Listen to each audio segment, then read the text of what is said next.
Hi guys. Tonight we're heading somewhere cold, so cold that your eyelashes would freeze together before you even blinked. You're standing on the deck of a medieval pirate ship, the boards slick with frost, the sea around you dark as spilled ink. The wind cuts through your coat like a knife, and you wonder how anyone could sleep out here, let alone dream. But they did, and tonight you're going to find out how. So, before you get comfortable, take a moment to like the video and subscribe, but only if you genuinely enjoy what I do here. And while you're at it, tell me where you're listening from and what time it is for you right now. Now, dim the lights and let's step into the story. You trudge across the frozen deck, each footstep giving off a small, sharp crunch. It's long past midnight, and the sea has gone strangely still, the kind of silence that only happens when even the wind has given up. The sails above hang like ghostly sheets, stiff with ice, creaking when the ship shifts. There's a faint glimmer from the lantern swinging near the mast, its light distorted by the cold fog curling up from the water. Your fingers are already numb, your breath puffing white against the black sky. Somewhere below deck, a man coughs, wet and deep. Another mutters a prayer to Saint Elmo, patron of sailors and lightning, though you can't tell whether it's gratitude or desperation. The smell of salt and tar mixes with something sour, unwashed wool maybe, or the last of a barrel gone bad. You look up at the rigging and imagine men climbing it even in weather like this, their hands bare, their boots slick, just to adjust the frozen lines. They'd sleep where they could if they could. Pirates didn't have luxury cabins, not the kind you see in movies. Most slept wherever there was room to lie down without being trampled. Sometimes that meant between barrels, sometimes on top of coils of rope. And when the cold came, when winter seas turned savage, it meant trying to survive in conditions that would drive most modern sailors below deck, screaming for a hot shower. You rub your hands together, trying to feel your fingertips. The air tastes metallic, like old coins. Some nights, the cold was so intense that metal buckles stuck to skin. Pirates, for all their swagger, didn't escape nature's cruelty. Ships from the 15th and 16th centuries weren't insulated.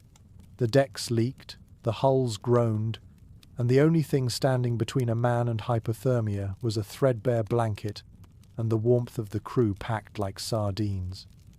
Historians still argue whether pirates deliberately avoided the far north or simply had no choice when chasing trade routes. But one thing's certain, winter on a ship was merciless. The North Sea could turn to slush, the Baltic to glass. Ice formed on the rigging until it weighed down the masts. Men chipped at it with knives just to keep the sails from snapping. You pause near the bow, leaning over the rail. The sea below looks solid enough to walk on, a rolling plain of grey-blue ice shards. Somewhere beyond that horizon are ports frozen shut, fishermen stranded ashore, and the faint hope of warmth.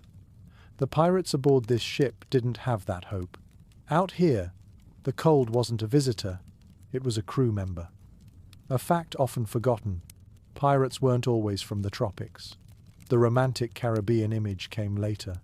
In medieval Europe, especially between the 13th and 16th centuries, pirates often roamed the North Atlantic, the English Channel, or the coasts of Scandinavia.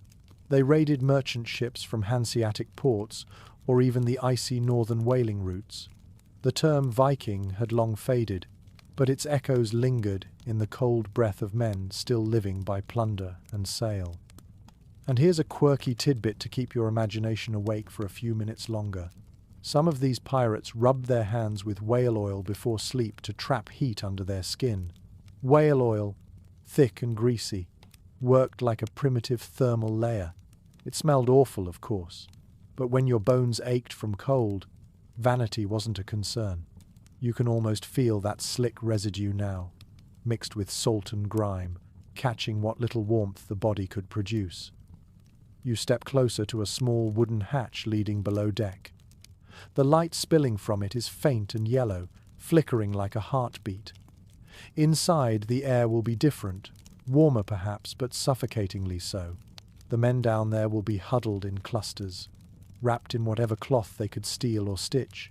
Maybe one snores through missing teeth, another dreams of gold he'll never spend. Sleep on a ship like this wasn't gentle. It was a negotiation between exhaustion and fear. The wind picks up again, whining low through the rigging. You pull your coat tighter, though it does little. Your mind wanders to how pirates measured comfort, not by softness, but by survival.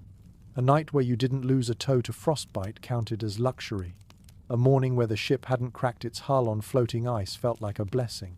The sea didn't care about their crimes or their courage. It just existed, cold and infinite, testing whoever dared cross it. You glance at the stars, faint pinpricks blurred by thin clouds. Somewhere above them, the same constellations have watched centuries of sailors struggle through nights just like this. Orion's belt, the North Star, familiar companions to men who had nothing else to rely on. The rhythmic creak of the mast becomes almost hypnotic, like a lullaby built from wood and wind. There's a beauty in it too, if you squint through the misery. The frost along the rail sparkles faintly, catching the lantern light. The sea breathes in slow waves, steady as sleep itself. You think of the crew below, each one a story, some murderers, some runaways, some just desperate. Tonight, they share the same enemy, the cold. Tomorrow, perhaps, they'll return to killing. But for now, they just want to keep breathing. You run your hand over the deck rail and feel the thin crust of ice flake beneath your palm. It's rough, real. For all its danger, the ship is alive, groaning like a living thing under stress. Somewhere, a rope snaps, and someone curses softly. The sound fades quickly into the night, swallowed by the wind. The historians who write about these ships often focus on the battles, the treasures, the flags. But the truth, the small human truth, lives in these frozen nights, in how they slept with their boots on because undressing meant death, in how one man's blanket might be stolen the moment he drifted off, in how sometimes they sang quietly into the dark, their voices trembling but steady, to remind themselves they were still there. You feel the ship roll beneath your feet, gentle but insistent. Somewhere deep in the hold, barrels shift and chains rattle. You can almost hear the ghosts of all who came before, sailors, raiders, dreamers, each one leaving behind a breath of warmth in the endless cold. And as you stand there, under the brittle sky, you realize this story isn't about treasure or glory. It's about survival, the most ancient, fragile kind. The kind that happens one shivering night at a time, when all you can do is hold on to the creaking wood beneath you and hope the sea doesn't notice you tonight. The ship groans beneath your feet as you shift your weight, the boards flexing just enough to remind you that this entire world of wood and rope is floating on an endless, merciless sea. The air feels colder now, a steady wind slicing through the rigging.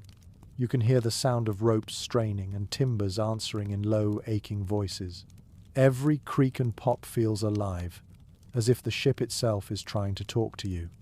You move slowly, feeling your way along the icy railing. The moonlight spills in thin, silver bands across the deck, catching the frost that glitters like powdered glass. Every breath you take rises in a pale cloud before fading into the night. The sails are stiff, heavy with ice, their canvas edges frozen into strange, rippling shapes that look more like sculptures than fabric. You pause for a moment and listen. The ocean has gone quiet except for the faint hiss of small waves lapping against the hull. Somewhere nearby, a loose rope bangs rhythmically against the mast. That sound could drive a man mad after enough sleepless nights. You picture the pirates trying to sleep with that steady knocking, mixed with the groaning of the planks and the occasional scream of the wind through the rigging. Sleep was a battle they fought every night, not with swords but with sound. The upper deck is deserted. Most of the crew have already vanished below to escape the wind. You can almost see their shadows moving down there, cramped together in a space that smells of salt, sweat, and mold. A lantern swings just above the hatch, its light golden but weak, painting the air with slow-moving halos. You reach out to steady it, and your fingers brush the metal handle. The cold burns your skin, so you pull back quickly. Every surface on this ship bites. Even the ropes, stiff with frozen salt, cut your palms if you grip too tightly. It is easy to understand why some men refuse to climb the rigging in winter. A single slip on the ice could send them overboard, vanishing into the black water before anyone even noticed. There is a small fact that might surprise you. Medieval ships were never quiet, not even in still weather. The constant flexing of wood, the rhythm of waves slapping the hull, the wind thrumming in the ropes, all of it created a living symphony that never stopped. It was the ocean's version of white noise, only sharper, harsher, and laced with danger. Pirates grew used to it. Many could not sleep on land afterward, unable to rest without that chorus of creaks and sighs. And then there is the smell. Every ship carried its own perfume of survival. You can imagine it now, the heavy scent of tar, the sourness of unwashed clothes, the faint sweetness of stale rum, and something darker beneath it all, like rot or damp wool. It was the smell of confinement and endurance, the scent of men who could not escape their own ship even if they wanted to. You walk toward the bow, the wood beneath your boots, slick and shining. The railing is coated in rime, each line of ice catching the light like crystal veins. Somewhere deep inside the hull, the sound of snoring rises and falls. It is strange, almost peaceful, that anyone could sleep through this. Yet they did. They had to. A man who could not sleep at sea would lose his mind within weeks.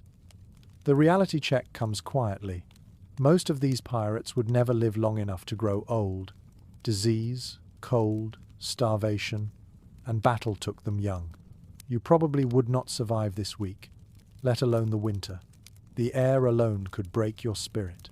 But here they are, finding rest between storms, wrapped in threadbare blankets or curled in corners where the wind does not reach. One quirky fact that always fascinates historians is that pirates often slept near their weapons. Cutlasses, pistols, and daggers were kept within arm's reach, even while dreaming. It was not paranoia, it was practicality. On a ship filled with thieves and killers, the line between sleep and death was thin.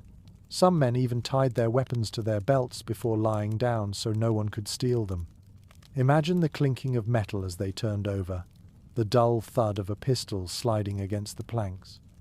You crouch and rest a hand against the deck, feeling the faint vibration of waves beneath. There is a rhythm to it, slow and deep, like the heartbeat of something ancient. The ship talks to you through those shudders, whispering its age and its burden. You close your eyes for a moment, listening to the wind, the wood, the soft murmur of life below deck. Historians still debate whether pirates preferred to sleep above deck or below during the coldest voyages. Some argue that staying below offered warmth from the bodies of other men and the ship's enclosed air. Others claim that the lower decks were so foul, damp, and airless that men would rather risk frostbite under the stars. Both might be true. You can picture it. One man wrapped in wool below, sweating from the stench, another curled under the open sky, shivering but breathing fresh air. The lantern light flickers again. You lean against the mast and feel its steady pulse, the wood shifting with every roll of the ship. It feels alive beneath your shoulder, like an old animal breathing in its sleep. The ropes hanging nearby knock together softly, a steady beat in the quiet night. The world has shrunk to the ship, the sea, and the sound of the cold. The horizon is gone, the stars dulled by drifting clouds. You can almost forget there is land anywhere at all. Out here, the pirates were trapped between two infinities, the frozen sky above and the endless water below. Their only real home was the fragile planks between them. You take one last, slow look around. The deck is a map of frost and moonlight. Every line, every nail, every frozen puddle tells a story of human stubbornness. The men below are sleeping, if you can call it that, while their ship whispers and groans around them.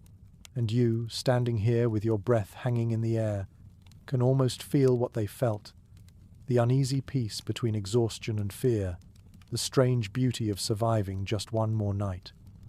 You climb down a short ladder toward the lower deck, where the air grows thicker and smells of tar, old wood, and bodies pressed too close for comfort. The sound of the sea fades to a muted hum, replaced by the soft sway of ropes and the groan of the hull. Down here you finally see them, the sleeping pirates. Not on feather beds or in bunks like soldiers, but in narrow hammocks strung side to side, creaking as the ship moves beneath them. Your breath catches.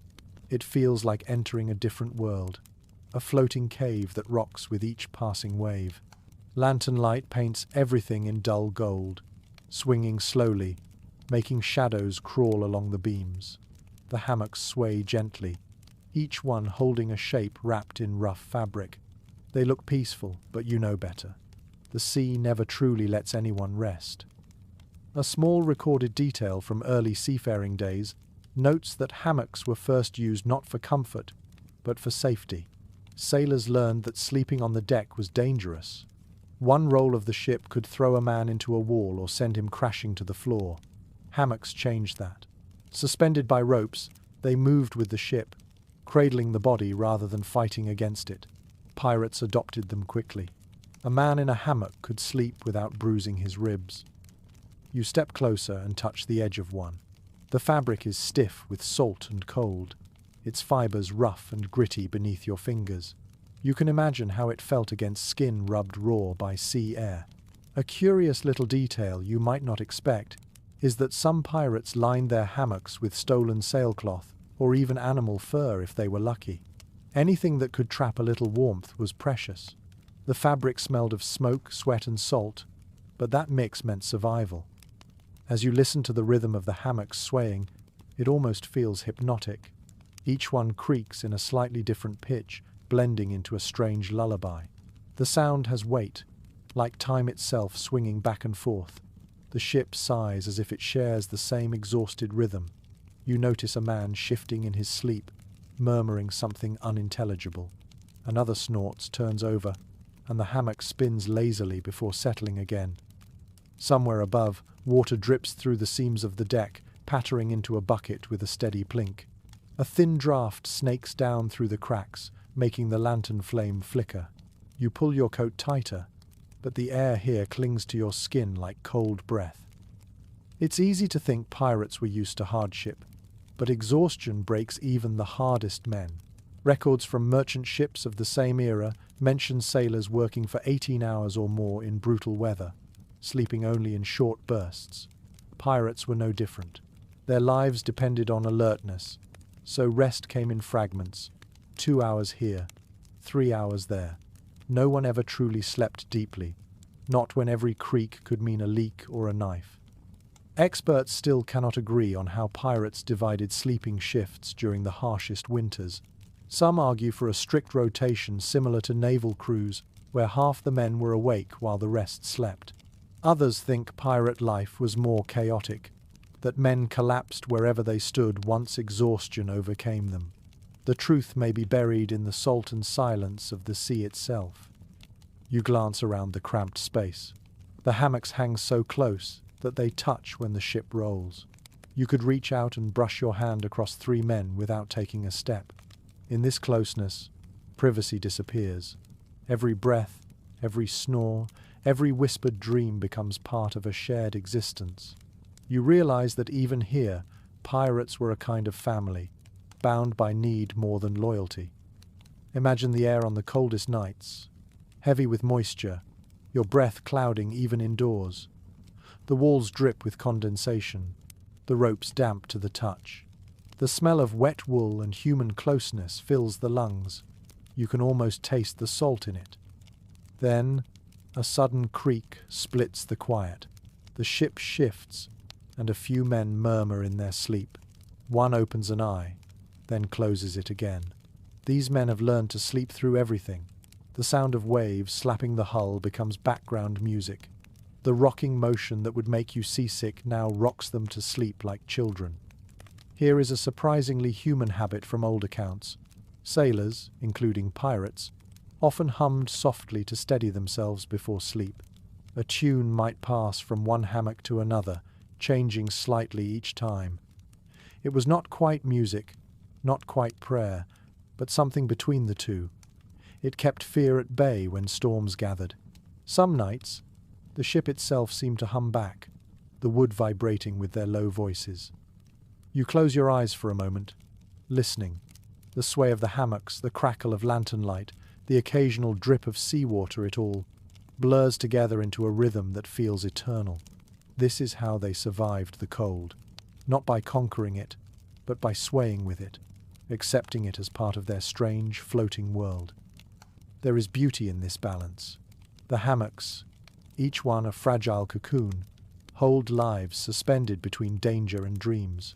Outside, the sea is black and endless, but here inside this narrow wooden belly, men drift half asleep, trusting that the ropes will hold and the ship will keep floating until morning.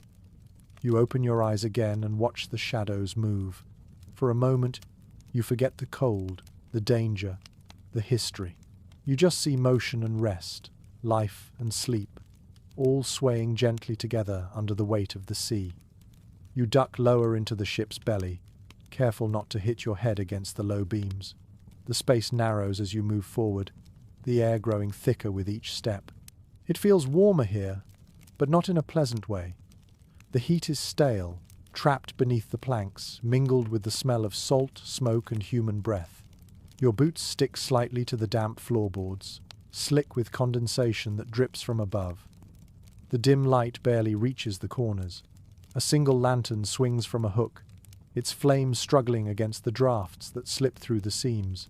The glow trembles over sleeping bodies and open barrels. Every object casts a wavering shadow that seems alive.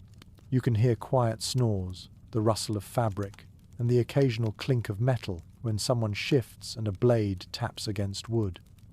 The walls here are lined with rough boards, patched where leaks once were. The hull creaks with every swell, and a drop of icy water lands on your neck. You shiver. This was where pirates truly lived at sea, not on open decks under moonlight, but in the damp gloom below, half buried in ropes, barrels, and bodies. It is written in the journals of sailors from the late Middle Ages that the lower deck was both haven and prison. Up above, the wind could kill you with frost. Down here, the air might choke you first. Yet most men preferred it. Even foul air felt kinder than the bite of open sky. A peculiar truth about life below deck was how every sound echoed. A man coughing in the corner could be heard across the room. Conversations turned into whispers, and whispers often into secrets. Here, alliances were formed, grudges brewed, and stories told between breaths. The cold may have ruled the sea, but down here, warmth came from company. You crouch near a pile of tattered blankets. The fabric is coarse, patched from different materials. Some wool, some linen, some so thin you can see through them. The smell rising from them is heavy and earthy. You imagine 2 or 3 men sharing one, wrapped together in exhausted silence. In one corner, you notice a small figure, perhaps a boy, no older than 15, huddled with his knees to his chest, his back against a barrel. The pirates kept young hands on board to do the dirtiest work, cleaning decks, running messages, patching leaks. Many never saw land again. For them, the lower deck was bedroom, classroom, and nightmare, all in one. You step closer to the hull and press your hand against it. The wood feels alive, cold and damp, but pulsing faintly with the movement of the waves outside. You feel every vibration as the ship rocks. It is hard to imagine sleeping through that endless sway, yet the men here did so every night. Sleep, for them, was not about comfort but escape. Accounts from explorers of the same era suggest that crews often divided the hold into crude sleeping areas with ropes or hanging cloth. It gave the illusion of privacy, though no one was ever truly alone. A cough or cry would break through the thin barriers. Some even carved small charms into the beams near their hammocks, hoping for protection from the sea. A strangely touching practice is noted in a few surviving ship logs. When the weather was at its worst, some pirates would keep a small ember in a covered bowl of sand, shielding it like treasure. The ember would glow faintly through the night, a fragile promise of warmth.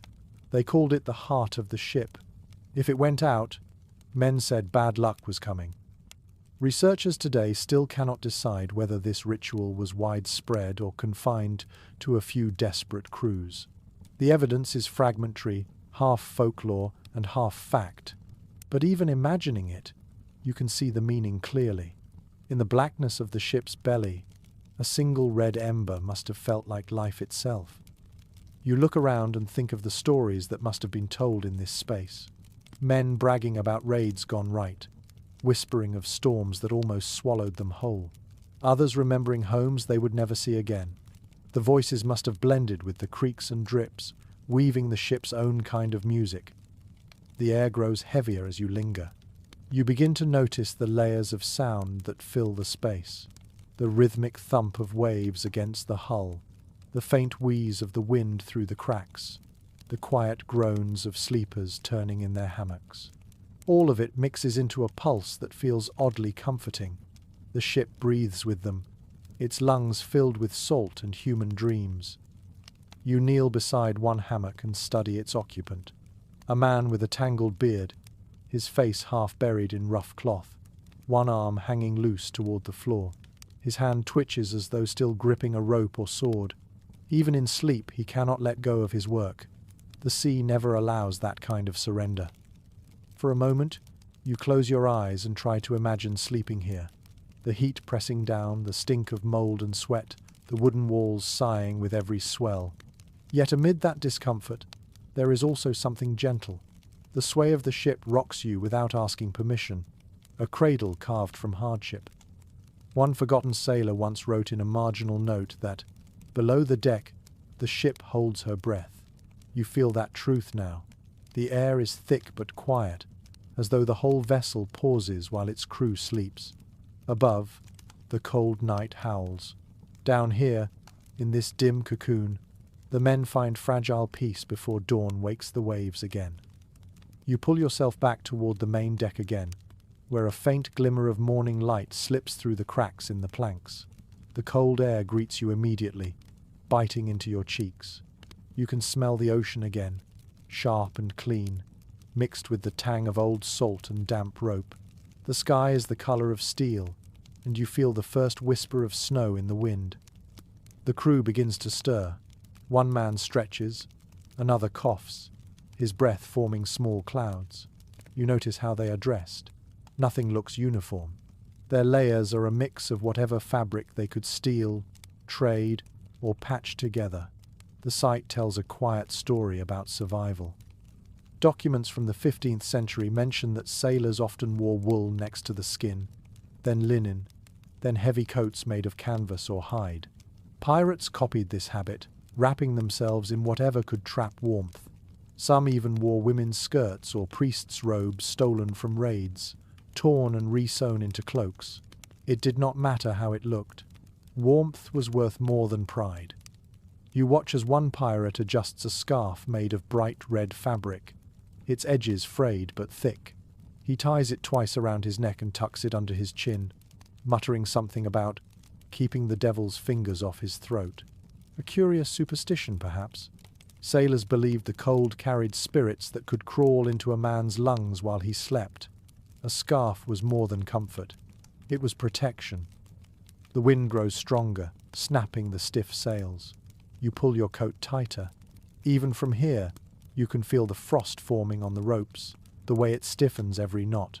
The men rub their hands together and stamp their feet, trying to coax warmth back into their limbs. One laughs bitterly and says, "The sea steals heat faster than it steals gold." It is written in old merchant records that winter voyages were a test of endurance more than navigation. The sea froze, sails stiffened, and men died not from storms, but from slow creeping cold. Some crews packed extra blankets, but most simply layered everything they owned. When that failed, they stuffed their clothes with moss, straw, or shredded cloth from torn sails, anything to stop the wind from biting the skin. A small but fascinating practice from northern pirate crews involved rubbing seal fat on their faces and hands before nightfall. It worked like primitive insulation, trapping body heat and keeping moisture from freezing the skin. The smell must have been horrendous, thick and fishy, but those who used it swore it saved their fingers. You can almost smell it now, that pungent mix of oil and salt carried on the breeze. The cold is not just a sensation here, it is a presence. It seeps into everything, from the wood of the ship to the bones of the men. You notice how their movements grow slower, more deliberate, as if conserving energy with every step. There is no fire on deck, only the faint warmth of bodies working side by side. Scholars remain divided on whether pirates in northern waters carried extra furs from their raids or relied solely on stolen naval supplies. Some argue that plundered ships provided coats from soldiers and merchants alike, while others claim pirates lived too chaotically to stockpile clothing at all. The truth likely changes from ship to ship. What is clear is that no one faced the cold unprepared twice. You crouch to study the deckboards. Frost has crept into the grain, turning the wood white in patches. Your breath rises and vanishes instantly. You think about how the pirates must have felt waking up here each morning, shaking out frozen hammocks, pulling on boots that had turned hard as stone overnight. Some must have cursed the sea, others laughed at it, knowing complaint would not make it warmer. It is easy to forget that most ships of this time had no insulation at all.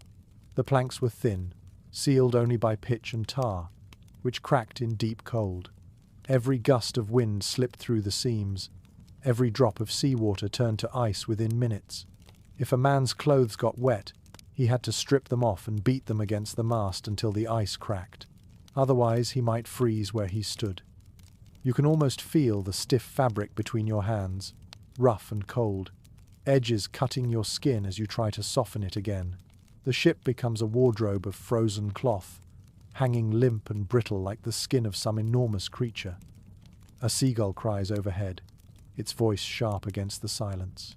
The pirates look up instinctively. One of them jokes that the bird must be lost, that even gulls avoid this kind of winter. Laughter spreads in short bursts, warm for a moment before fading back into quiet. Humor is one of the few comforts left to them. You take another slow look around. Every man is wrapped differently. One in patched wool, another in layers of sailcloth, another in something that might once have been a tapestry. The variety makes them look less like a crew and more like a band of ghosts, draped in whatever remnants the world had forgotten. There is something oddly beautiful about it. The colours, though faded, catch the light muted reds, browns and greys. The wind pulls at their clothes, setting the edges fluttering. The scene looks almost painterly, as if frozen in time. And then, a sharp sound breaks the calm. A crack, quick and loud, like glass shattering. A rope has snapped somewhere above, and the pirates look up. One curses under his breath.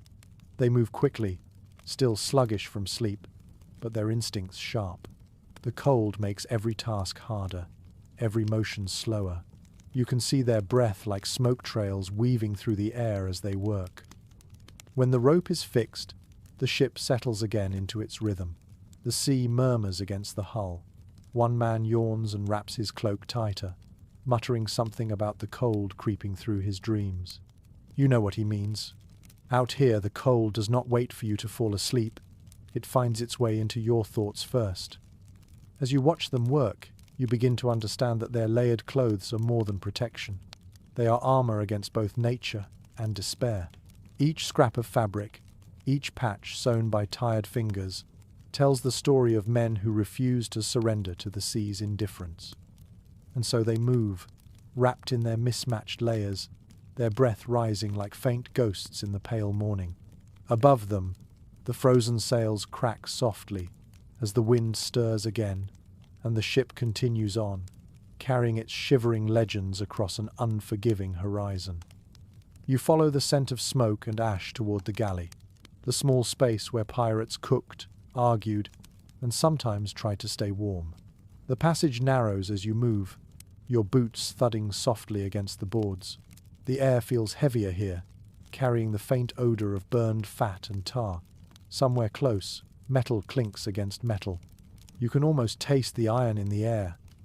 Inside the galley, the light is dim, shaped by a single oil lamp that swings slowly from a chain. The glow paints the walls in trembling amber. You notice the small blackened hearth built from stones and reinforced with iron plates. A few embers glow faintly at its heart, but there is no open flame. Pirates knew better than to risk that. Records from early naval expeditions make it clear that fire on a wooden ship was every sailor's nightmare. One spark could turn the vessel into an inferno before anyone reached water. Pirates had to choose between freezing or suffocating in smoke. Most of the time, they chose the cold. You crouch near the hearth, watching the tiny glow pulse. The air smells of wet wood, boiled salt beef, and smoke trapped for days. The pirates gather around it like moths. Some stretch their hands close, careful not to touch the iron. Their fingers are cracked and raw from cold. A few hold tin cups filled with rum that they sip slowly, their eyes fixed on the embers as if praying they will not die out. Here's a small but curious detail from ship logs. To create warmth without open fire, crews often filled iron pots with heated stones or sand. They would seal the top with cloth and carry these makeshift heaters below deck. The warmth lasted for hours, just enough to thaw stiff fingers or melt ice on ropes. You can imagine the smell of scorched fabric mixed with the sea air. The wind howls faintly above, pressing through every crack. The lamp flickers, throwing long shadows that dance across the walls. The pirates are quiet, moving slowly. One scrapes the last bits of food from a pan. Another wipes his knife on his sleeve and mutters about the cold settling into his bones. They talk about warmth as if it were treasure. Modern researchers still cannot agree how crews managed heat during deep winter voyages. Some claim they built small, shielded braziers that burned in the open air when the sea was calm. Others believe they used sealed lanterns filled with whale oil, their faint heat multiplied by layers of wool and bodies packed close together. Whatever the truth, it was a dangerous balance. One wrong move could mean death by fire or frost. You sit beside them in the dim light. The glow from the coals breathes like a living thing. Every few seconds, one pirate leans forward with a stick to stir the ashes, coaxing more life from the heat. The room feels smaller when the warmth returns, as though the air itself softens. For a moment, everyone relaxes, shoulders dropping, eyes half closing. Then someone laughs softly, breaking the silence. He points at a dented copper kettle hanging from a hook. The handle has been wrapped with rope, and a small wooden carving dangles from it, shaped like a fish. It's a charm, a small promise that the ship will not burn. The men grin and tap it before turning back to their work. A sailor's life was full of such tokens. They carried pieces of bone, bits of shell, or carvings from driftwood, each with its own story. These were not luxuries. They were faith in solid form. When the world around you was made of ice and salt, even superstition had weight. You feel the ship tilt slightly beneath your feet. A few drops of hot water spill from a pot and hiss when they hit the cold floor. The pirates curse quietly, moving to steady the pans. One of them jokes that the ship must be jealous of the warmth. Laughter ripples again, short but genuine. It feels like a small victory, proof that spirits still burn even when fire cannot. Outside, the wind begins to rise. You can hear the sails strain and the ropes hum under tension. The sound creeps down through the wood, a reminder that the cold is always waiting, just beyond the walls. The pirates glance toward the ceiling instinctively. The sea is never far away. A fascinating account from a 14th century voyage mentions that sailors sometimes used heated cannonballs to warm their quarters. They would take one from the galley fire, roll it across the deck in a bucket of sand, and then place it in a metal box to radiate heat. The risk was immense, yet the reward was a few hours of bearable cold. It is hard to say whether pirates truly dared it, but the idea alone shows the lengths they went to for survival. You imagine that glow, faint and red, flickering across the faces of exhausted men. The light catches on scars, in beards, in eyes dulled by fatigue. They lean closer, chasing warmth that never lasts. The air smells of smoke, sweat, and old rum. The noise of the ship fades into the background until only the slow crackle of the coals remains. It is easy to see how the act of keeping a fire alive, however small, became something sacred. It was the ship's heartbeat, a pulse of light against the dark. A sailor would sit awake long after the others had fallen asleep, tending that fragile heat as though guarding life itself. You lean back, listening to the faint music of the sea against the hull. Above, the wind continues to sing. The pirates stretch out, their shoulders glowing faintly in the light, their breath misting in the air. For a brief moment, the room feels almost human, almost safe. Then the lamp flickers, and the cold slips back in, quiet but patient. The warmth fades quickly, leaving only the smell of ashes and salt. You can feel the change in the air, the reminder that no comfort lasts long out here. But in this fleeting moment, as the embers glow and the men's eyes grow heavy, the cold seems far away. The ship sighs again, and somewhere deep inside it, a small, glowing coal keeps breathing. You climb back toward the middeck where the light is thin and blue, a sign that the day is beginning but the sun has not yet conquered the mist. The air feels brittle, as if it might shatter if you breathe too sharply.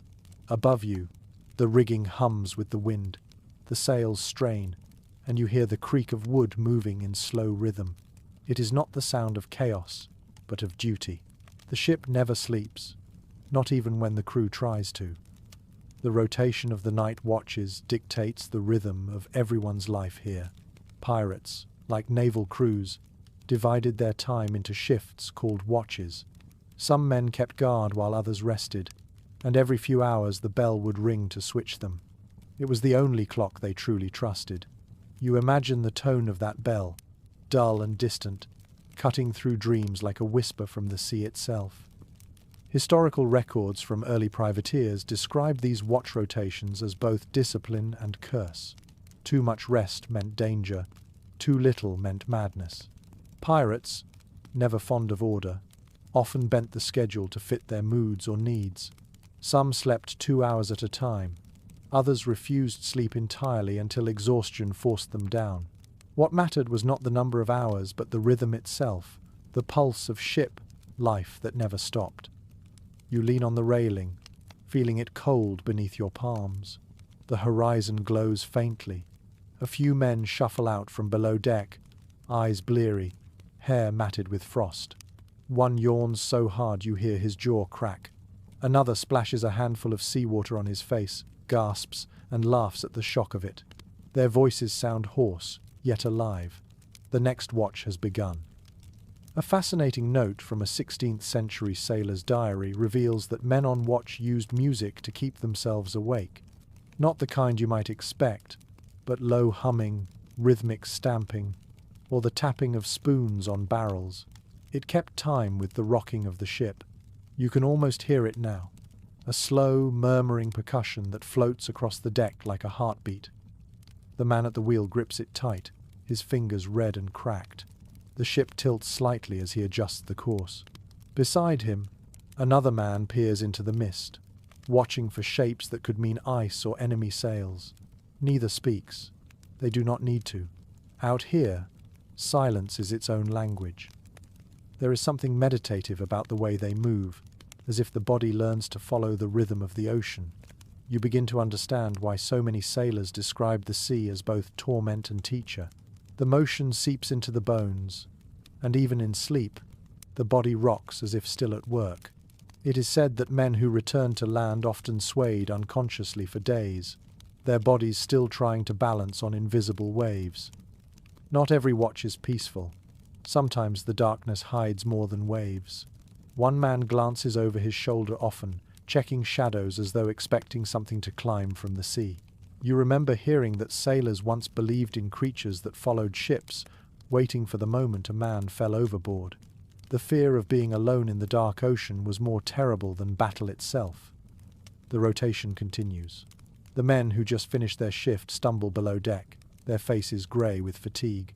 One of them rubs his chest as though trying to chase away the chill that never leaves. They will sleep now, if the noise and cold allow it, until the next bell wakes them again. Experts today still discuss how much rest pirates truly managed at sea. Some estimates suggest they slept less than 4 hours a day during long voyages. Others believe the chaos of pirate life allowed longer naps between raids, a luxury no navy could afford. The truth lies somewhere in the blur between exhaustion and necessity. You step closer to the main mast where a lantern hangs. The flame flickers weakly, but its light spreads across the deck, illuminating the frost clinging to ropes and railings. You run your fingers along one of the ropes, feeling the stiff salt crust that forms overnight. It crunches slightly beneath your touch. Everything here is touched by the sea, even the smallest fibers. One of the pirates on watch begins to whistle softly, a slow tune that sounds more like mourning than music. The others glance his way but do not stop him. The sound drifts through the air, curling around the masts and fading into the distance. It fills the silence without breaking it. In this rhythm, the ship becomes a living organism. Each man is a cell, each watch a heartbeat. When one part fails, the rest must carry on. That understanding binds them more tightly than any code of loyalty.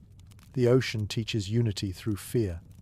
A curious little tradition from some crews involved the passing of a token during watch changes. It might be a carved bead, a button, or a scrap of rope, symbolizing the weight of responsibility. The man beginning his shift would hold it briefly, whisper something only he could hear, then tie it to his wrist. To drop or lose it was considered bad luck. You picture rough hands exchanging that tiny object in the freezing air, a simple act that carried enormous meaning. The sky brightens slightly, a faint promise of day. The sea remains dark, though it glitters where ice drifts float by. You watch as the pirates scan the horizon, their eyes narrowed against the wind. Sleep still clings to their faces, but alertness returns, slow and steady. The bell rings again, a hollow sound swallowed by the mist. Another rotation begins, another trade between sleep and duty. You realize that this rhythm never stops, not for weather, not for exhaustion, not even for fear. The ship's life depends on it. You close your eyes for a moment, letting the sound of the bell echo through your chest. It is not a harsh sound anymore. It feels like breathing, constant and calm, an anchor against the chaos of the sea. The pirates live and sleep by that rhythm, and in a strange way, so do you now. The next evening, the cold grows deeper, and the air feels heavy enough to drink. The sky is bruised with purple clouds, and the waves have slowed to a thick, sluggish roll. The ship moves like a tired animal through the water. Lanterns swing lazily, and the pirates gather close, their faces shadowed and pale. Tonight, rum will be the only warmth that reaches them. The smell hits you first, sweet, sharp, and earthy, a mix of molasses and smoke. Someone passes a flask along the line, taking turns without a word. The rum burns the throat, but it also blurs the cold, makes the edges of the night softer. One man sighs with relief after his drink, as if he can finally feel his heart again. Historical journals often mention that rum was both comfort and curse aboard ships of this age. The strong liquor numbed pain, quieted fear, and filled empty bellies when food ran short. But it also dulled reflexes, frayed tempers, and fueled fights that could end with blood on the planks. Pirates, unlike naval crews, had no rations to control their drinking. A cask might last a week or a night, depending on their mood and misery. You sit near the group, listening to their talk. The sound of their laughter carries easily in the still air, low and rough. Their stories wander between truth and imagination, stitched together by the rhythm of their cups. One speaks of a raid near the Canary Islands, where they drank more than they fought. Another swears he once saw frost form on a man's beard so thick it broke when he smiled. Here's an odd little truth drawn from sailors' accounts. Some crews mixed rum with seawater, both to stretch it and to avoid the shock of drinking it neat in the cold. They called it grog, a word that would later drift into naval tradition. The salt made it worse for thirst, but easier on frozen throats. You can almost taste it, sharp and briny, as if the ocean itself were in the cup. The light from the lantern catches the surface of a bottle. making it glow amber in the dark. The pirates watch it the way men on land might watch a fireplace. The rum becomes a substitute for heat, a trick for the body as much as for the mind. The wind moans softly through the rigging. One pirate begins to hum, his voice cracked and low. Others join in, the melody slow and uncertain, a lullaby stitched from exhaustion. It is not a song of victory or hope, but something older, something that belongs to the sea. You can feel it in your chest, that strange calm that comes after too much drink and too little sleep. Experts continue to discuss whether alcohol actually helped sailors survive cold voyages. Some argue that it only gave the illusion of warmth, drawing heat from the body faster once the buzz faded. Others suggest that, in small doses, it offered real comfort, enough to keep despair from sinking too deep. What no one doubts is its power over morale. A warm drink, even a dangerous one, kept men alive in spirit if not in body. You watch as one pirate wipes his mouth and grins through cracked lips. His teeth are yellow, his cheeks hollow. He taps the bottle against the mast and says, "To the cold, may it drink slower than we do." The others laugh, though it is the kind of laughter that hides something brittle underneath. The ship rolls gently, and the lantern light ripples across the deck. A few men lean back against barrels, eyes half closed. Their words blur into mumbling. Rum has a way of making time slip sideways. Minutes stretch into hours without anyone noticing. The rhythm of the sea and the buzz of alcohol melt together until even the cold feels far away. But the peace never lasts long. A shout breaks from the other end of the deck, harsh and slurred. Two men argue over a cup. The sound rises quickly, sharp against the night. One pushes the other, and the crew moves fast to pull them apart. Their hands grip shoulders, voices low, trying not to wake the rest of the ship. The fight fizzles as quickly as it began, leaving only a tense silence. A curious superstition floats among sailors' tales. It was said that spilling rum at sea angered the spirits of drowned men. The liquid belonged to them once it touched the deck. That is why some pirates, after a brawl, would pour a few drops over the side to pay the sea. You watch one of them do it now, tilting the bottle slightly and whispering into the dark water. The wind carries the smell of rum across the deck, mixing with the salt air. Somewhere below, a few men stir in their hammocks, muttering in their sleep. Maybe they are dreaming of taverns, firelight and soft beds. Maybe they dream of warmth that never ends. You can almost see it through their eyes. A wooden table, candles dripping wax, laughter echoing without fear of frost. The bottle comes back around to you. You lift it to your lips. The taste is harsh but alive. It burns for a moment, then fades, leaving behind the strange comfort of something shared. The cold is still here, pressing at your face, creeping into your fingers, but it feels softer now, as if it has agreed to wait its turn. Above you, the sails snap once, and the ship tilts gently. The rum settles in your stomach like a small ember, not enough to chase the cold away, but enough to remind you you're still here. Around you, the pirates laugh again, their voices slow and rough, and for a fleeting hour, the coldest night at sea feels almost human. The rum is gone by dawn, leaving the air thick with the smell of salt, smoke, and tired laughter. The pirates have gone quiet again, their voices fading into whispers as the cold returns. You watch them settle into their corners, pulling their blankets close, their eyelids heavy but restless. Sleep comes differently at sea. It is not rest so much as retreat, a thin layer between exhaustion and memory. You lean against a wooden beam, feeling the ship move under you. It sways gently, like breathing. Around you, the men drift into uneasy slumber. Their faces soften, their bodies curling inward. The sound of the sea blends with their slow, uneven breathing. Somewhere above, the ropes knock softly against the mast, a rhythm that feels almost deliberate, almost kind. It is written in the letters of captured sailors that pirates often dreamed of land. They spoke of beaches, fires, and soft beds, as if they were miracles. Some claimed to see gold even in their sleep, coins spilling from invisible chests, only to vanish when they reached for them. You imagine the frustration of that, the longing turned into nightmare. The colder the sea, the sweeter the dream.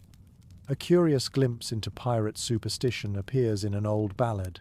It was said that a man who dreamed of fire during winter would not live to see spring. Flames in dreams were omens of fever, storms, or battle. The men joked about it sometimes, but you can sense that they half believed it. When warmth is a luxury, even imagined fire becomes dangerous. You watch as one man turns in his hammock, mumbling softly. His lips form the shape of a word that sounds like home. He is probably from somewhere green, somewhere with trees and smoke curling from a hearth. The others shift, grunting or sighing, tangled in their hammocks like fish caught in nets. The ship rocks, and the hammocks sway in answer. It looks almost peaceful. From a historian's point of view, dreams were one of the few escapes available to sailors. Diaries from the 15th century mention recurring visions among crews who spent too long at sea. They dreamed of soundless lands, of walking on solid ground that never moved, of hearing birds instead of waves. For pirates, whose lives were built on danger and constant movement, these dreams might have felt like heaven. You close your eyes for a moment and try to imagine their inner world. The smell of the ocean seeps even into dreams. The motion of the ship never truly fades. Even in sleep, the sea remains.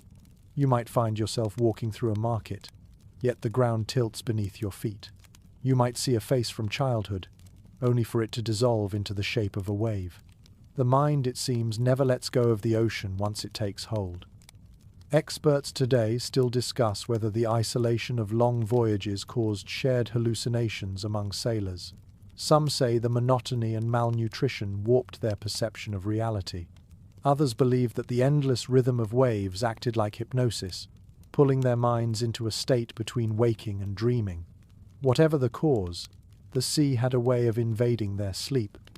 The pirates around you shift again. A man laughs softly in his dream. Another curses. Somewhere, someone snores so loudly that a few others chuckle in their sleep before falling still. The warmth of their bodies fills the air with a faint mist. The lantern light flickers across the ceiling, throwing gentle waves of gold that rise and fall with the ship's motion. You remember that many pirates were once ordinary sailors, merchants, or fishermen who had known land well before the sea claimed them. Perhaps their dreams were fragments of that other life, still echoing in the dark. A house by a harbour, a woman's voice, the smell of bread. For all their roughness, pirates were human first, and the night reminded them of it. One fascinating account from a prisoner's testimony describes a pirate who refused to sleep below deck, saying he could not bear to dream of dry land. He slept on the open deck instead, wrapped in sailcloth, his face to the stars. The others mocked him, calling him ghost lover, but he said it helped him remember he was free. The testimony ends with his disappearance at sea a few weeks later. You listen now to the sea outside. It whispers against the hull like a voice too distant to understand. It sounds almost tender. Perhaps that is why pirates came to love and hate it equally. It took their freedom and their peace, gave them riches and death in the same breath. In their dreams, they might have tried to make peace with it, to tame it for a few hours before waking. A small, almost forgotten detail from a ship's log mentions that some crews encouraged storytelling before sleep. It was a way to guide dreams, to shape what the mind would see. The stories were simple, sometimes about gold, sometimes about food, but they worked. Men slept better after imagining something worth surviving for. You can feel that rhythm in the room now. The murmured breathing, the creak of hammocks, the sigh of the sea. It feels ancient, almost sacred. The dreams drifting through this ship are not peaceful, but they are alive. They carry warmth that no fire can give, the warmth of memory, of something human still glowing beneath the cold. You look up. The lantern light dances across the beams, and for a fleeting moment, you imagine the ship dreaming with them. Its creaks are whispers, its sway a heartbeat. Maybe even the wood remembers the warmth of the sun long gone. And as you stand there, surrounded by sleeping men and their fragile dreams, the cold outside feels less cruel. The next day begins with a dull grey light, heavy clouds hiding the horizon. The cold bites even before you open your eyes fully. The ship groans softly under your feet, every timber stiff from frost. The smell of salted meat lingers in the air, and somewhere nearby, a pan clatters. It is time for the morning meal, though calling it that feels generous. You follow the sound into the galley. A few men gather around a small table, heads bowed, hands cupped around tin plates. The food looks as tired as they do. Hard-tacked biscuits chipped like stone, strips of salted beef that glisten with oil, and a pot of grey stew that smells faintly of brine and smoke. The air feels damp and close, filled with the aroma of boiled fat and wet wool. Old seafaring records tell us that pirates, like other sailors of their time, survived on rations meant to last months. The meat was packed in barrels of salt, so strong that men often had to soak it overnight before cooking. Bread turned to rock within weeks. If a biscuit broke your tooth, no one was surprised. They called it ship's bread, though it was closer to punishment. You watch one man try to chew through a piece of beef, his jaw working slowly. He grunts, swallows, then laughs without humor. "Better than snow," he mutters. Another scoops stew into a tin cup, the liquid pale and thin. You can smell the salt from where you stand. A curious little detail from ship life reveals that some pirates used their rum to soften the hardtack. They would soak the biscuits until they crumbled, then mix them with sugar or molasses if they had any. It turned into a kind of porridge, sweet and thick, a rare comfort in the biting cold. You can almost taste it now, sweet and bitter at once, the warmth spreading just enough to remind you what comfort feels like. The cook stirs his pot with a wooden ladle, his hands red from cold. He hums softly under his breath, an old song from some port you will never see. The melody winds through the air, mingling with the clink of spoons and the creak of the ship. The pirates eat in silence, the kind born of exhaustion rather than manners. There are no fresh vegetables, no fruit, no bread that still bends. The men's lips are cracked, their faces pale. Some show the first signs of scurvy, bleeding gums, slow movements, eyes dull with fatigue. The sea takes its toll slowly, without mercy. They chew, swallow, and stare at nothing. The act of eating feels more like survival than satisfaction. Researchers have found records of inventive cooks who tried to keep spirits up with strange recipes. Some mixed crushed biscuits with seawater and grease to make something like dumplings. Others used powdered mustard to hide the taste of rot. It was creativity born of desperation. Pirates were not chefs, but they were stubborn. Anything edible became a meal. The man beside you holds out a plate of stew and gestures for you to sit. You take it, feeling the warmth seep into your fingers through the metal. The broth tastes of salt and smoke, thin but alive. You can feel it travel down your throat, warming a little piece of you the cold had forgotten. Around you, spoons scrape plates. For a few minutes, the only sound is eating. An argument begins at the far end of the table. Two men grumble over who gets the last bit of dried fruit. Their voices rise, but no one else interferes. Hunger sharpens tempers more than rum ever could. Finally, the cook slams his ladle against the pot, and the noise echoes through the galley. The fight stops. The silence that follows is heavy but short-lived. The rhythm of eating resumes, slower now, quieter. A strange fact from a 14th century travel account mentions that sailors sometimes kept small cloth bags filled with aromatic herbs or citrus peel when available. They would sniff these during meals to mask the stench of spoiled food. You picture a pirate lifting such a charm to his nose while pretending the stew in front of him tastes like roasted lamb. It is both ridiculous and deeply human. The air thickens with the smell of smoke as the last coals in the hearth fade. Someone coughs, someone else belches, then laughs. The sound ripples through the room like a spark. It reminds everyone that they are still alive, still together. Outside, the wind howls again, rattling the ship's sides. The men finish quickly, wiping their mouths on sleeves or old rags. Some save crumbs in small pouches just in case. Others lick their fingers clean, unwilling to waste even a grain of salt. The cook begins to scrub his pot with sand and seawater, humming the same tune. Historians today still question how pirates managed morale on such meager diets. Some argue that shared meals built unity, a kind of ritual that reminded them they were not alone. Others think the monotony of food worsened discipline, feeding mutiny as much as hunger. Both ideas might be true. The galley was the ship's heart, both comfort and battlefield. You linger for a moment longer. The table is empty now, the plates stacked neatly. The smell of salted beef clings to the air. You glance around and see the faces of men hardened by necessity, their eyes dulled by cold but still alert. The sea may strip away softness, but it never fully takes the will to live. As you turn to leave, the cook pours the last of the warm water into a small cup and offers it to you. His hand trembles slightly. "For luck," he says. You take it, the warmth seeping into your palms. The taste is plain, just salt and metal, but it feels sacred somehow. On this frozen ship, every bit of heat is a blessing, and every meal, no matter how poor, is a small act of defiance. The cold grows sharper as the days pass, a creeping presence that slides into every seam of the ship. The ocean itself begins to change. The water darkens until it looks like black glass, and the wind cuts with a high, whining note. You pull your collar higher and watch as flakes of snow drift lazily down, settling on the deck before vanishing into tiny beads of water. The pirates move slower now. Their boots crunch on the frozen planks.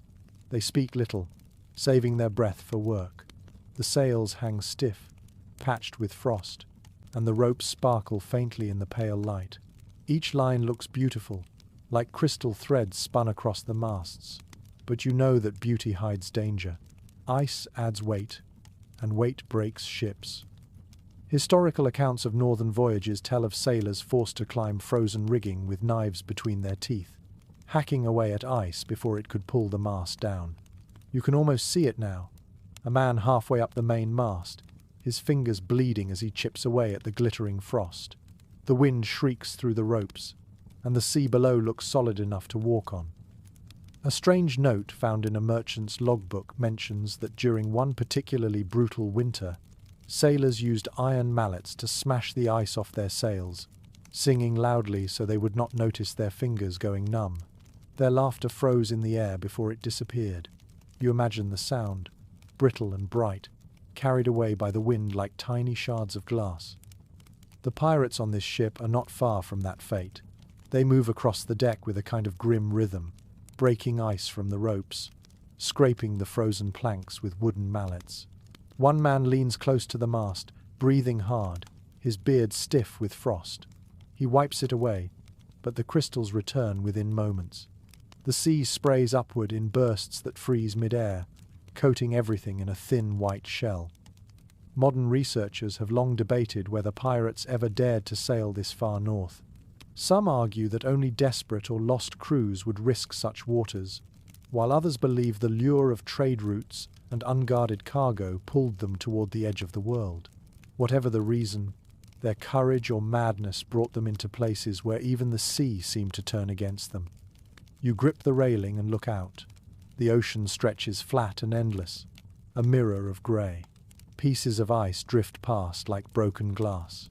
They knock gently against the hull, a hollow, ringing sound that echoes through the planks.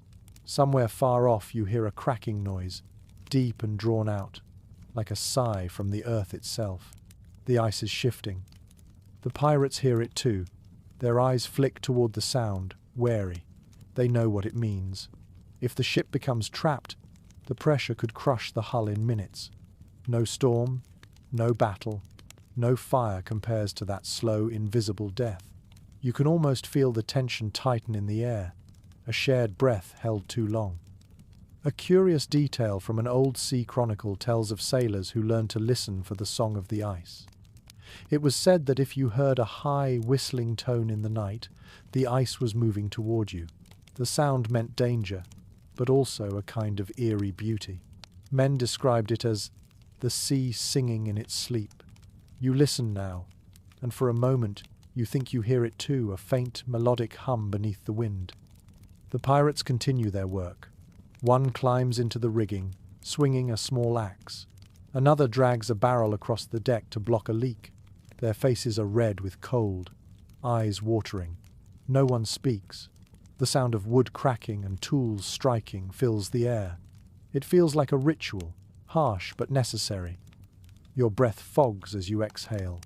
The frost forms on your lashes, turning the world into a blur of light and shadow.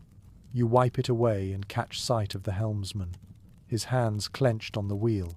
His gloves are stiff, his knuckles white. Every movement is careful. Even the smallest mistake could send the ship into an ice floe. The lanterns burn low, their light dimmed by frost on the glass.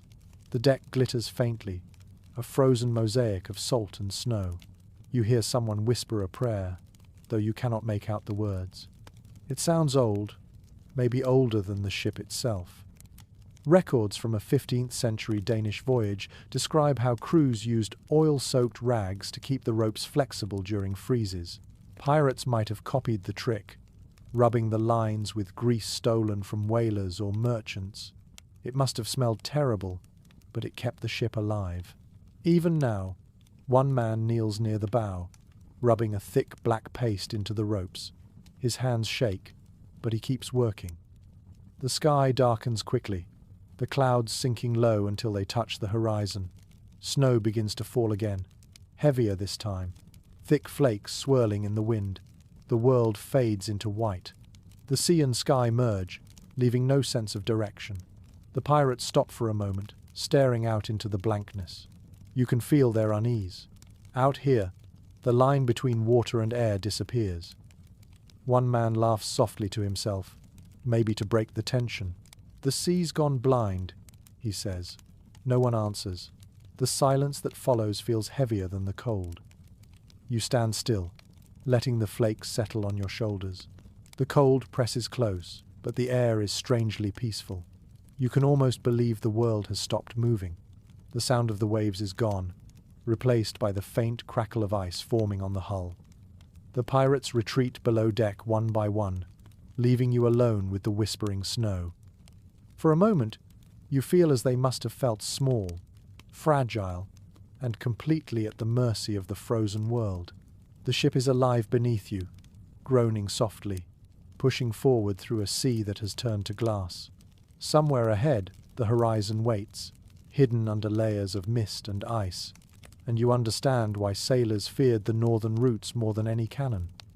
By the next night, the ship has grown eerily quiet.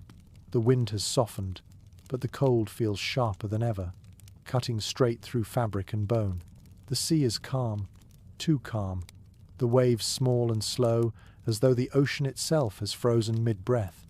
You walk carefully along the deck, hearing nothing but the creak of timbers underfoot and the faint rattle of a loose chain. Below deck, the stillness feels heavier. The lanterns burn low, their flames thin and trembling. The air carries a sour tang that turns your stomach. It is the smell of sickness, mixed with damp wood and salt. A man coughs in the shadows, the sound thick and wet. Another groans softly, rolling in his hammock. The rest try to sleep through it, though their eyes remain half open, dull and wary.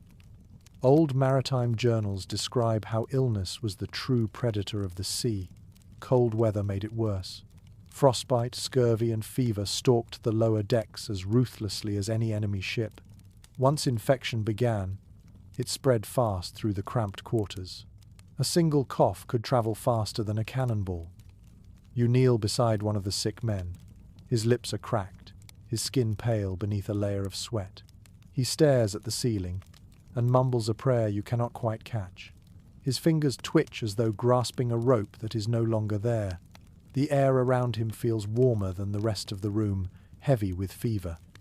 A curious practice mentioned in one physician's record tells of sailors rubbing vinegar on their hands and faces to ward off disease.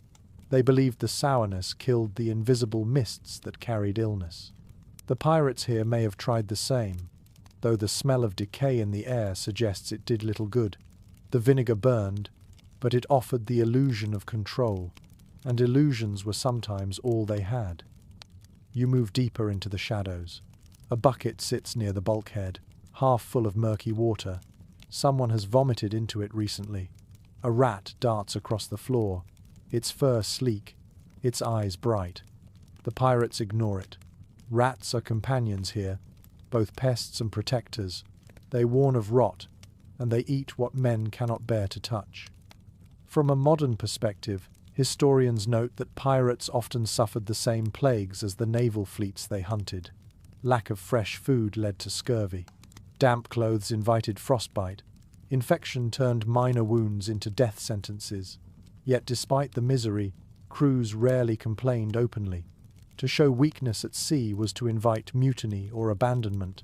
The sick were cared for only as long as they were useful. You glance toward the corner where one man sits awake, sharpening a knife in slow, deliberate strokes. His eyes are distant, focused on nothing. Perhaps he sharpens it for comfort, perhaps for fear. The sound of metal scraping against stone fills the silence like a heartbeat. He pauses only to take a drink from a flask, then continues. The sick man beside him stares at the motion as if hypnotized. A whisper spreads among the crew that the fever has taken 3 men already. One was thrown overboard without ceremony, wrapped in a canvas shroud. They say his body froze before it sank. The others lie below, too weak to move. The living step carefully between them, pretending not to notice. In this kind of cold, grief has no energy to burn. Researchers still discuss whether pirates practiced any form of quarantine. Some argue that they pushed the ill aside, keeping them near the hold. Others suggest a rough compassion, with men sharing their rum or covering a comrade with an extra blanket. The truth likely depended on the crew, and on how close death already stood. You feel a shiver run through the floor as a wave bumps the hull. The lantern sways, casting brief shadows across the sleeping men. Their faces flicker between peace and pain. One mutters for water, another calls for a mother long dead. You realize that this darkness holds more than just night. It holds every fear that thrives when warmth runs out. There is an entry in a 15th century sailor's journal that describes this same hush, calling it the silence before the sea takes her due.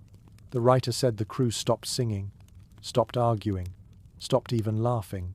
The only sound was breathing, slow and careful, as if noise itself could invite disaster.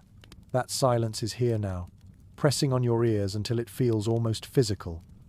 The ship sways again, and somewhere above, a gull cries a lonely, distant sound. It fades quickly, leaving only the creak of the hull. You think about how fragile this floating world really is. A few inches of wood separate life from the freezing water. The men below cling to that wood as if their faith alone keeps it from splintering.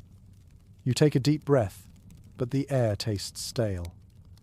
The cold finds its way into your lungs, sharp and clean, as if to remind you how thin the line between breathing and choking can be. You look once more at the sick men, their faces slick with fever.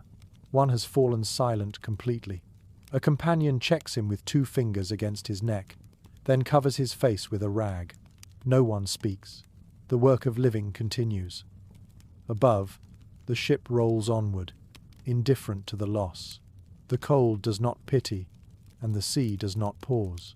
Yet somehow, in the dim light and stifling air, you feel the heartbeat of humanity still pulsing.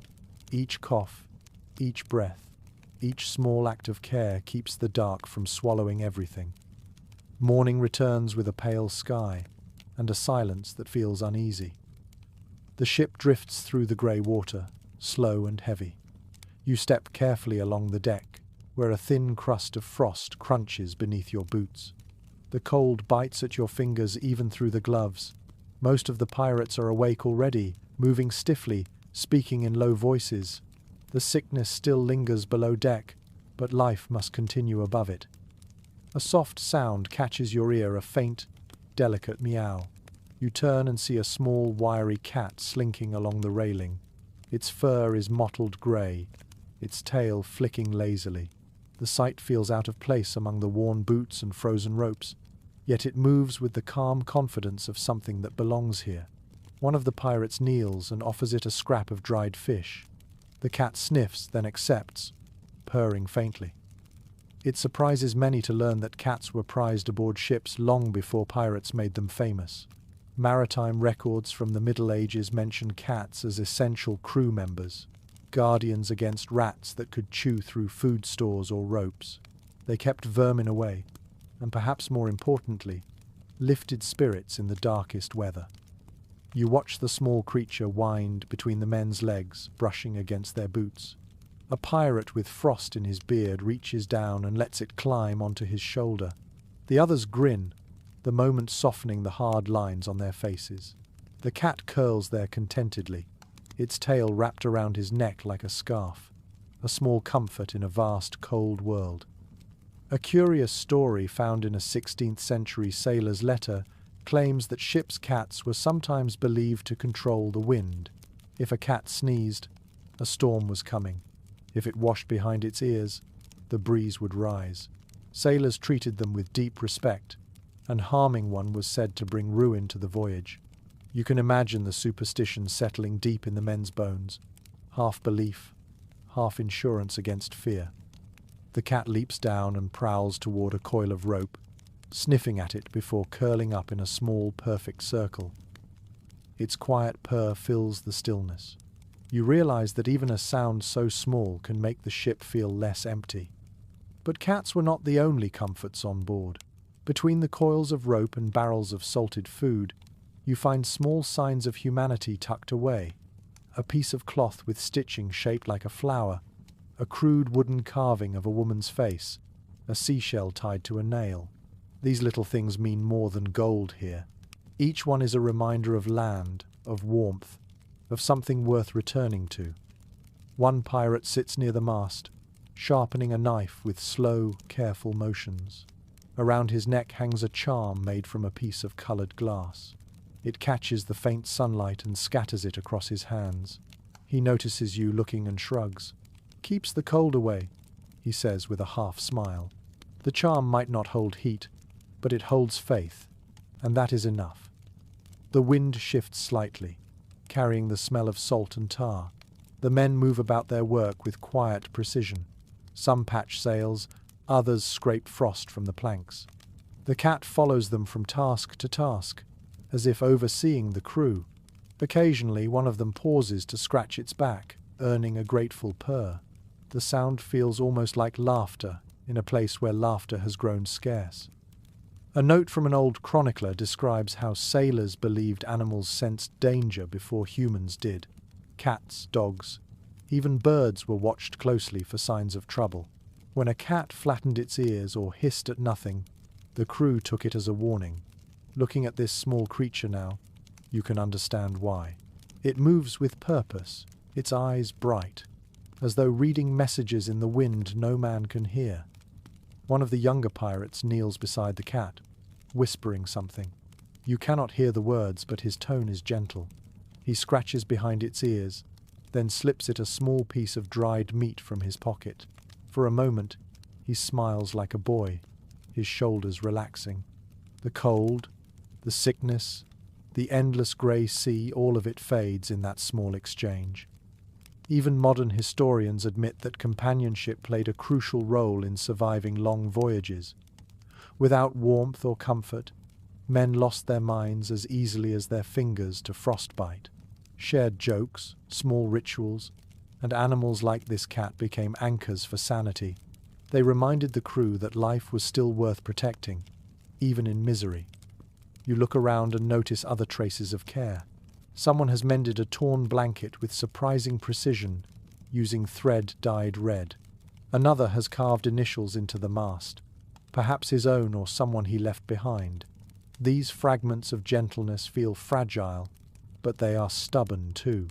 They refuse to vanish, no matter how fierce the sea becomes. The cat stretches and yawns, then climbs up to a beam where it can watch the men below.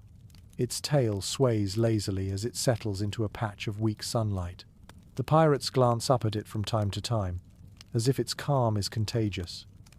Even the sick below deck might sleep easier, knowing it is still there, alive and watching. You take one last look at the small animal before turning toward the horizon. The wind has shifted again, colder now, carrying a thin mist across the deck. The cat lifts its head briefly, then curls back into sleep, unbothered. There is something reassuring in that.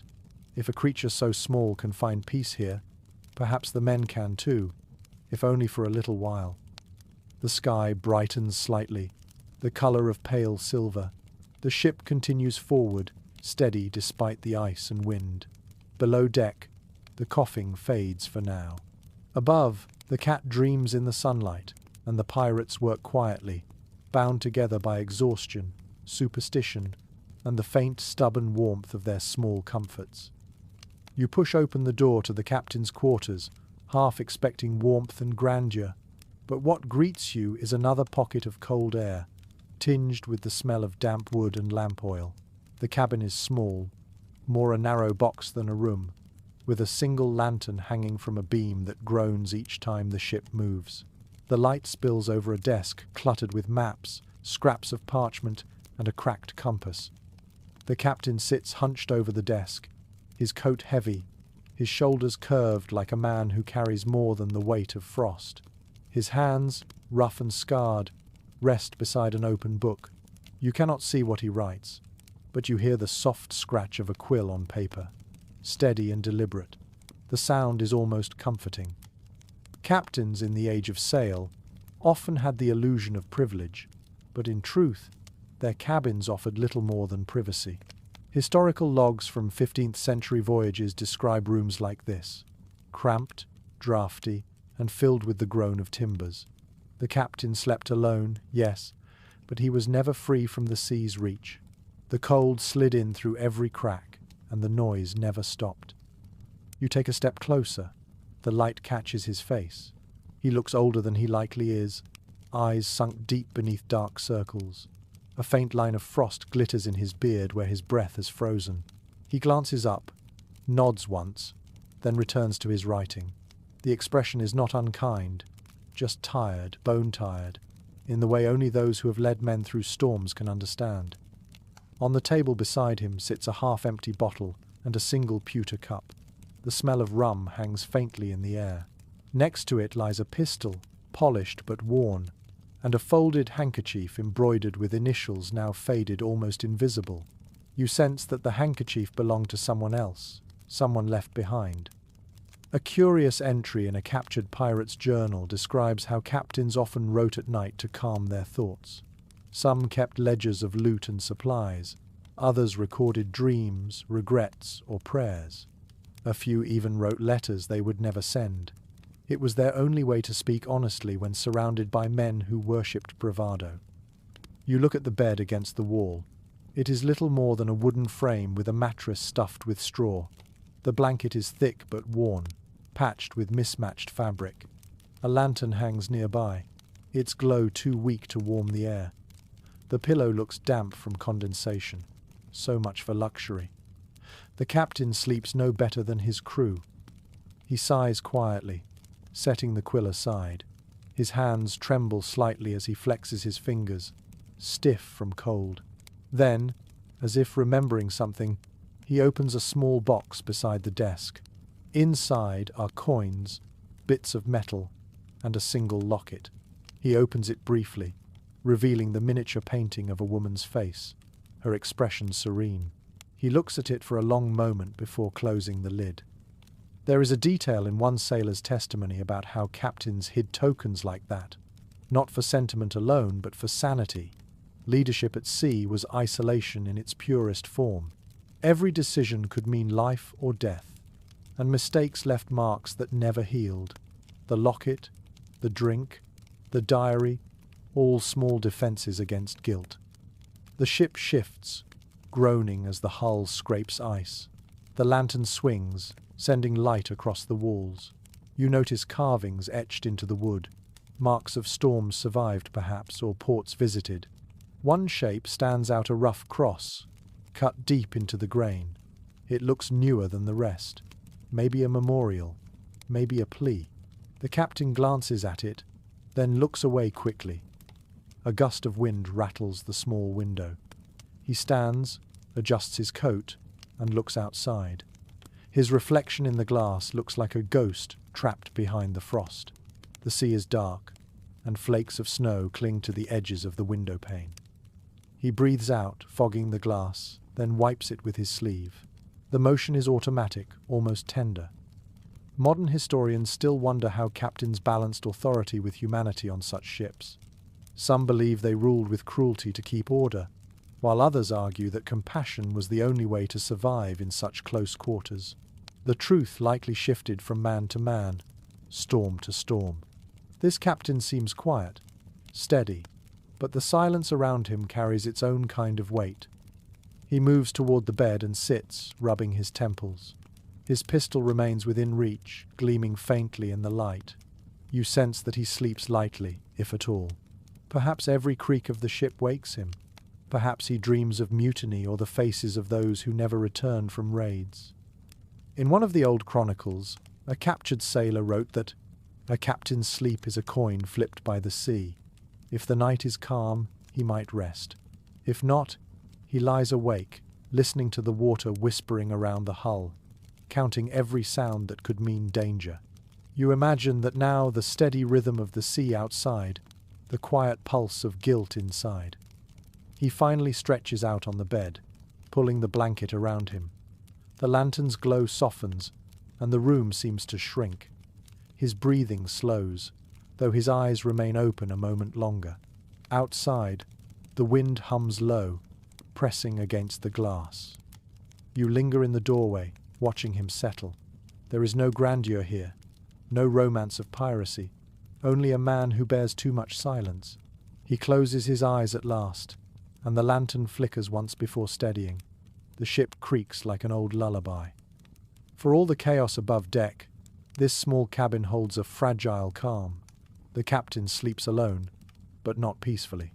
The cold keeps watch with him, whispering softly through the cracks, reminding him of everything he has gained and lost. Night falls again, thick and silent. The lanterns on deck burn low, their light rippling across the wet wood like trembling stars. You move slowly through the corridor toward the crew's quarters. The air feels heavier than before, charged with something unspoken. Down here, sleep no longer comes easily. The cold has crept into their tempers. The men lie in their hammocks, faces half hidden in the dim light. A few whisper to each other, voices sharp and hurried. Others stare upward at the beams, eyes wide open. The ship groans softly, a sound that might be mistaken for breathing. Somewhere, a bottle rolls and clinks. Someone curses under their breath. From countless old ship logs, we know that tension thrived on long voyages. Hunger, frost, exhaustion, and fear built slowly until they burst. Pirates were no exception. They lacked the discipline of navies, but they understood anger all too well. When warmth and food ran thin, words became weapons. You move closer to one cluster of hammocks where 3 men are speaking in low tones. Their voices are thick with drink and resentment. He keeps the best rations for himself, one says. The captain eats soft bread while we chew salt. Another mutters something about the sick being thrown overboard too soon. Their words coil through the air like smoke, quiet but poisonous. A small detail found in an intercepted pirate letter mentions that captains often slept with weapons close at hand, not because of battles at sea but because of mutiny in the dark. Men driven by cold and hunger could forget loyalty in a heartbeat. You look at these faces and wonder which ones are still loyal and which ones are already plotting. A sudden thud echoes from the far corner as a man drops from his hammock. He sways slightly before standing. His eyes glint in the half-light. "Keep your mouth shut," he growls. No one answers. The tension thickens. You feel it settle on your skin like frost. Modern scholars who study maritime life still argue about what truly fueled mutinies. Some say greed for loot, others insist it was despair. But here, in the biting cold of endless nights, despair feels like the more dangerous enemy. Greed needs planning. Misery needs only silence. The standing pirate finally moves away, his footsteps heavy on the boards. The others watch him leave, saying nothing. Then one whispers, "He'll snap soon." They share a short laugh, the kind that carries no humor. You realize they all fear each other now. Sleep has turned from refuge to risk. The lantern flickers, making shadows lurch across the walls. The ship sways gently, but the mood inside stays sharp and brittle. Even the cat, curled in a corner, keeps its eyes open. Its ears twitch with every sound. The men try to settle again, pulling blankets tighter, turning their backs to one another. A curious fact from a 15th century trial record describes a mutiny that began over a blanket. One man took another's during a freezing night. By morning, blood stained the deck. The court called it madness born of cold. Reading that, you understand how easily these nights could end the same way. You glance at one pirate near the door. He holds a knife, not drawn but ready. His hand rests lightly on the hilt even as his eyes close. Around him, others shift uneasily, pretending not to notice. Trust has frozen, like the sea outside. The smell of sweat and smoke thickens the air. Someone mutters a prayer in a foreign tongue. Another spits into the corner.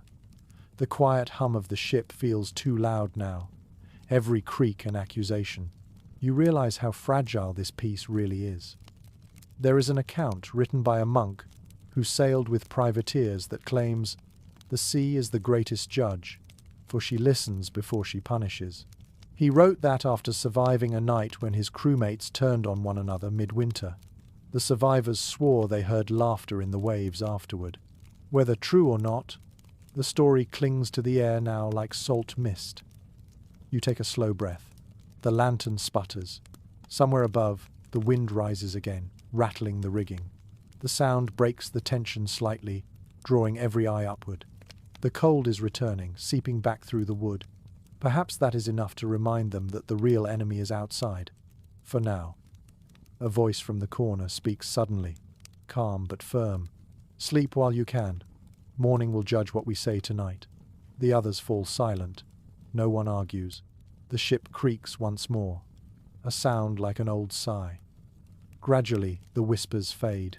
One by one, the men drift toward uneasy rest. The knife stays close, the mistrust closer. Above them, the sea groans, moving under a sky too heavy for stars. You watch the shadows breathe in and out, knowing that peace here lasts only as long as the cold allows it. The next morning arrives with a dim, bluish light that seems to seep through every crack in the ship. The frost still clings to the ropes, glittering faintly in the dawn, but the air feels oddly still. You step onto the deck, your breath clouding in front of you. The sea is quiet again, a pale mirror stretching to the horizon. The pirates move like ghosts, silent and slow, their faces drawn tight with fatigue. The cold has settled deep into their bones now, but they have learned to fight it in their own strange ways. You notice how they move in pairs or small groups, working close together, sharing what little warmth they can. A man tightens the rigging while another stands shoulder to shoulder with him, their movements synchronized. No one speaks, yet there is a rhythm in their silence, a small defiance against the cold. Records from a northern trade ship of the 14th century mention that sailors often slept in clusters during the coldest nights, pressing close under shared blankets.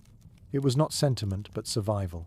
The human body produces more heat than any lantern or brazier. The pirates on this ship have discovered the same truth. You watch as two men lean against the mast, wrapped together in a single tattered cloak. Their eyes are closed, breathing slow and steady, their bodies swaying with the ship's movement. Another small group sits on the deck, passing a flask back and forth, their shoulders touching. The cold is still there, sharp and merciless, but they have learned how to soften it with closeness. A curious entry in a 15th century sailor's diary describes a practice called back sleeping. Two men would lie facing opposite directions, backs pressed together, sharing heat through the night. It was considered practical, not intimate. Yet in these conditions, every small gesture carried meaning. You can almost see it now. Rough faces, tired eyes, silent gratitude in the shared warmth. The ship rolls slightly, and one of the men laughs quietly. It is the first sound of joy you have heard in hours. He reaches out to steady his friend, and for a brief moment, the air feels almost light again. Even in the coldest corners of the world, companionship finds a way to survive. Experts still discuss how much cooperation existed among pirate crews compared to naval fleets. Some suggest that the lack of hierarchy forced men to rely on each other more deeply, while others claim constant tension made true friendship impossible. Watching them now, you can tell that both ideas hold some truth. The sea teaches cooperation, but it never forgets danger. You walk toward the bow, where a young pirate sits cross-legged beside a small wooden box. He opens it carefully, revealing a handful of coals glowing faintly inside. The heat barely reaches his hands, yet he smiles as though it were a roaring fire.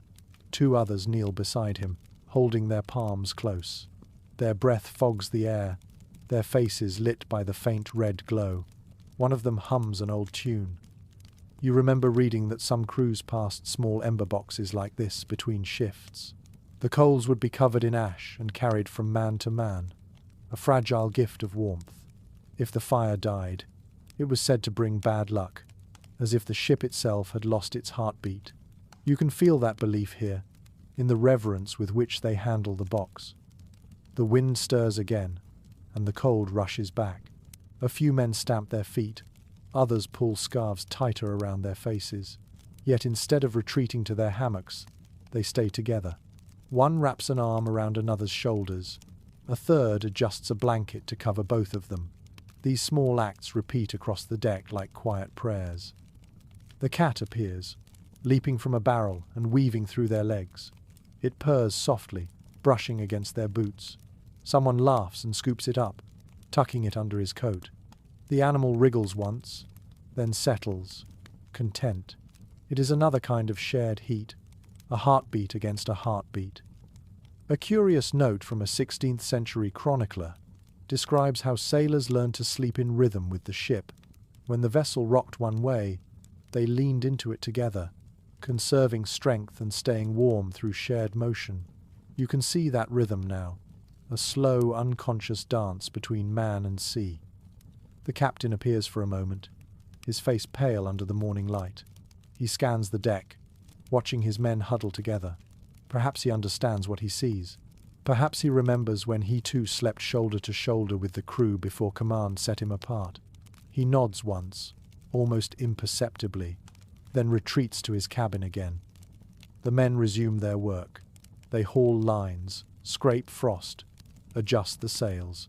Their movements remain slow, but there is purpose now, and even a hint of energy. Each touch, each shared breath, keeps the cold from winning completely. It is not the fire that keeps them alive, but the network of quiet, stubborn warmth passing from one body to another. You stand at the edge of the deck, watching your breath swirl away in the thin air. The horizon has softened, the sky glowing faintly pink, as if the sun is trying to remember its strength. The pirates keep working, still close, still silent, still human. As the wind rises again, the ship seems to groan in approval, its old bones creaking beneath their feet. Together, they push through another morning. No warmth lasts forever here, but for now, it is enough. The shared heat, the small laughter, the steady rhythm of hands working in unison, all of it reminds you that survival, even in the cruelest cold, is rarely a solitary thing. The night deepens, and with it, the sea becomes a vast mirror of ink. The ship drifts quietly through the dark, its sails heavy with frost. You can hear the slow groan of wood and the hiss of water along the hull. The cold presses close, but the stillness is heavier than the temperature. It is the kind of silence that invites imagination. The men whisper softly, their words barely reaching beyond their hammocks. Every sound feels amplified here, the rattle of a chain, the sigh of the wind, a cough that echoes too long. Someone mutters about the sky, about how the stars look too bright tonight, how they shine like eyes watching from above. The others shush him quickly. No one likes that kind of talk when the sea listens so closely. Old maritime folklore describes how sailors filled the darkness with stories.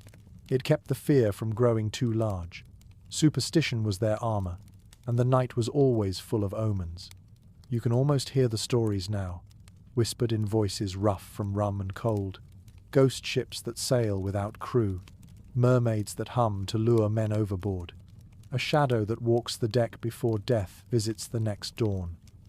A curious note in a medieval sea journal tells of pirates who refused to whistle after sunset, believing it would summon storms. Another record mentions that no one dared to point at the moon while at sea, for fear of drawing bad luck. You watch as one man looks up, but quickly lowers his gaze, pretending he was never staring. The fear is not loud here, but it is deep, woven into habit. The cat lifts its head from the captain's chair, eyes glowing faintly in the dim light. A few of the men nod to it, as though acknowledging a silent guardian. For all their roughness, they cling to signs of protection wherever they can find them, a bit of faith against a world that offers none. The ship creaks again, and someone whispers a prayer, not to God, but to the sea itself. "Be kind tonight," he says quietly. No one mocks him. Every man here understands the sentiment. Historians often write about the violence of pirates, but they rarely mention their fear of the supernatural. For men who lived without certainty, the boundary between life and myth was thin. Some believed the sea had moods, that it could love or hate them depending on how they behaved. You can almost feel that belief pulsing through the planks beneath your feet. A faint light flickers outside the port window, distant but moving. The men notice it too. One sits up, squinting. "Ship," he says under his breath. Another shakes his head. "Too small." The light drifts closer, then vanishes completely. A ripple of unease runs through the room. Someone mutters that it was a lantern carried by spirits, a sign that another soul will be taken before morning. In an old chronicle of Baltic sailors, there is mention of the dead lantern, a flicker of light said to appear before a death at sea. Some swore it was the reflection of street, Elmo's fire, a natural glow born of electricity. Others said it was something older, a messenger from the deep. Scientists today speak of plasma, of physics and ionized air. But standing here, surrounded by anxious faces, the explanation feels less comforting than the legend.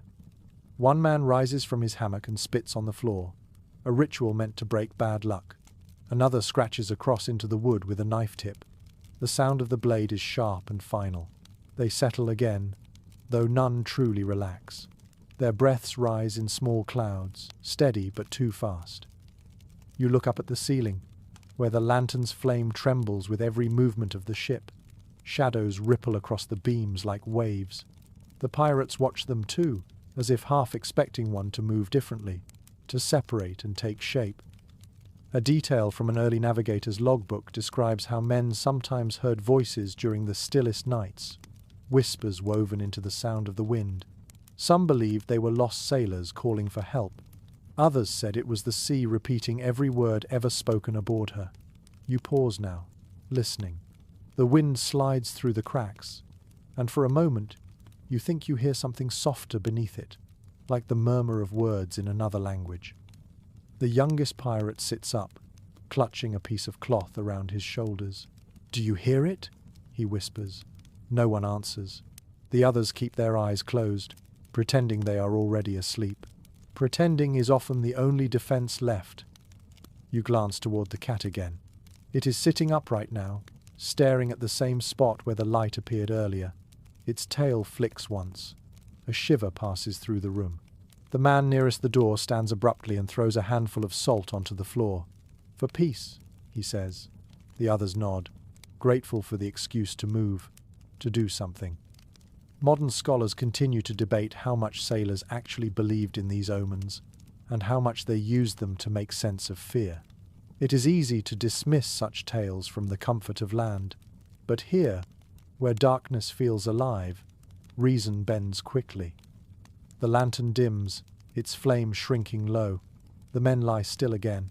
Outside, the wind hums a single note, that seems to circle the ship. You close your eyes and let the sound wash through you. The fear is not sharp now, only steady, familiar, almost gentle. It wraps around you like the sea's own lullaby. In the quiet that follows, the ship drifts onward through the black water. The stories fade into silence, but their shapes remain, curled like smoke above the hammocks. Every sailor here carries a superstition close to his heart, a charm against the unknown. And tonight, as the sea whispers around you, you understand why. Some darkness can only be endured by giving it a name. The night sky clears, and with it comes a sight so strange that the men forget their fear for a moment. You step onto the deck and look upward. The darkness has softened into a deep indigo, and across it stretch ribbons of light, green and gold, shifting like silk in invisible wind. The northern lights shimmer above the frozen sea. The pirates stand scattered across the deck, their faces tilted toward the sky. No one speaks at first. Even the wind has gone quiet, as if the world itself is listening. The lights ripple and twist, reflecting off the ice floating beside the ship. For a moment, the entire vessel seems to glow. Travelers of the northern oceans recorded these lights for centuries, describing them as spirits, omens, or fire in the heavens. Mariners who had no knowledge of magnetism or solar winds gave them names instead: ghost fires, angels dancing, sky serpents. To those who lived by the sea, they were both beautiful and terrifying. You can feel why. The lights move with a kind of purpose, too graceful to seem natural. A pirate near you crosses himself, whispering a prayer. Another laughs softly, pretending not to care, but his voice trembles. In the glow, his eyes gleam like wet stones. One curious account, written by a Hanseatic merchant in the 1400s, describes sailors falling to their knees when they first saw the aurora. He wrote that the heavens opened and burned like oil upon water. It must have felt like a message from the divine, or perhaps a warning. Here, under this same cold sky, you can understand both reactions. The lights continue to shift, stretching across the horizon like rivers of living flame. The ice on the rigging glows faintly, and the sails, stiff with frost, shine in pale colours. The ship itself seems otherworldly, suspended between two worlds, one of earth and water, the other of sky and wonder. The pirates whisper now, voices hushed as if afraid to disturb the vision. "Maybe it's the souls of the dead," one says. Another replies, "or the treasure of heaven spilling out." A third simply watches, his breath shallow, eyes wide. Historians who study maritime folklore have written much about how sailors sought meaning in what they could not explain. For men who lived at the mercy of the elements, the sky was both guide and god. When it glowed with fire, it felt like revelation. Some wrote of hearing faint music under the lights, a sound like bells or distant singing. You tilt your head, listening. The wind hums softly, and for a fleeting moment, you think you hear something higher, lighter, almost melodic. The cat appears beside you, its fur lit green by the glow. It stares upward, tail twitching, as if the lights were prey.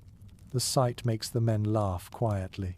For a moment, the tension that has shadowed the ship seems to lift.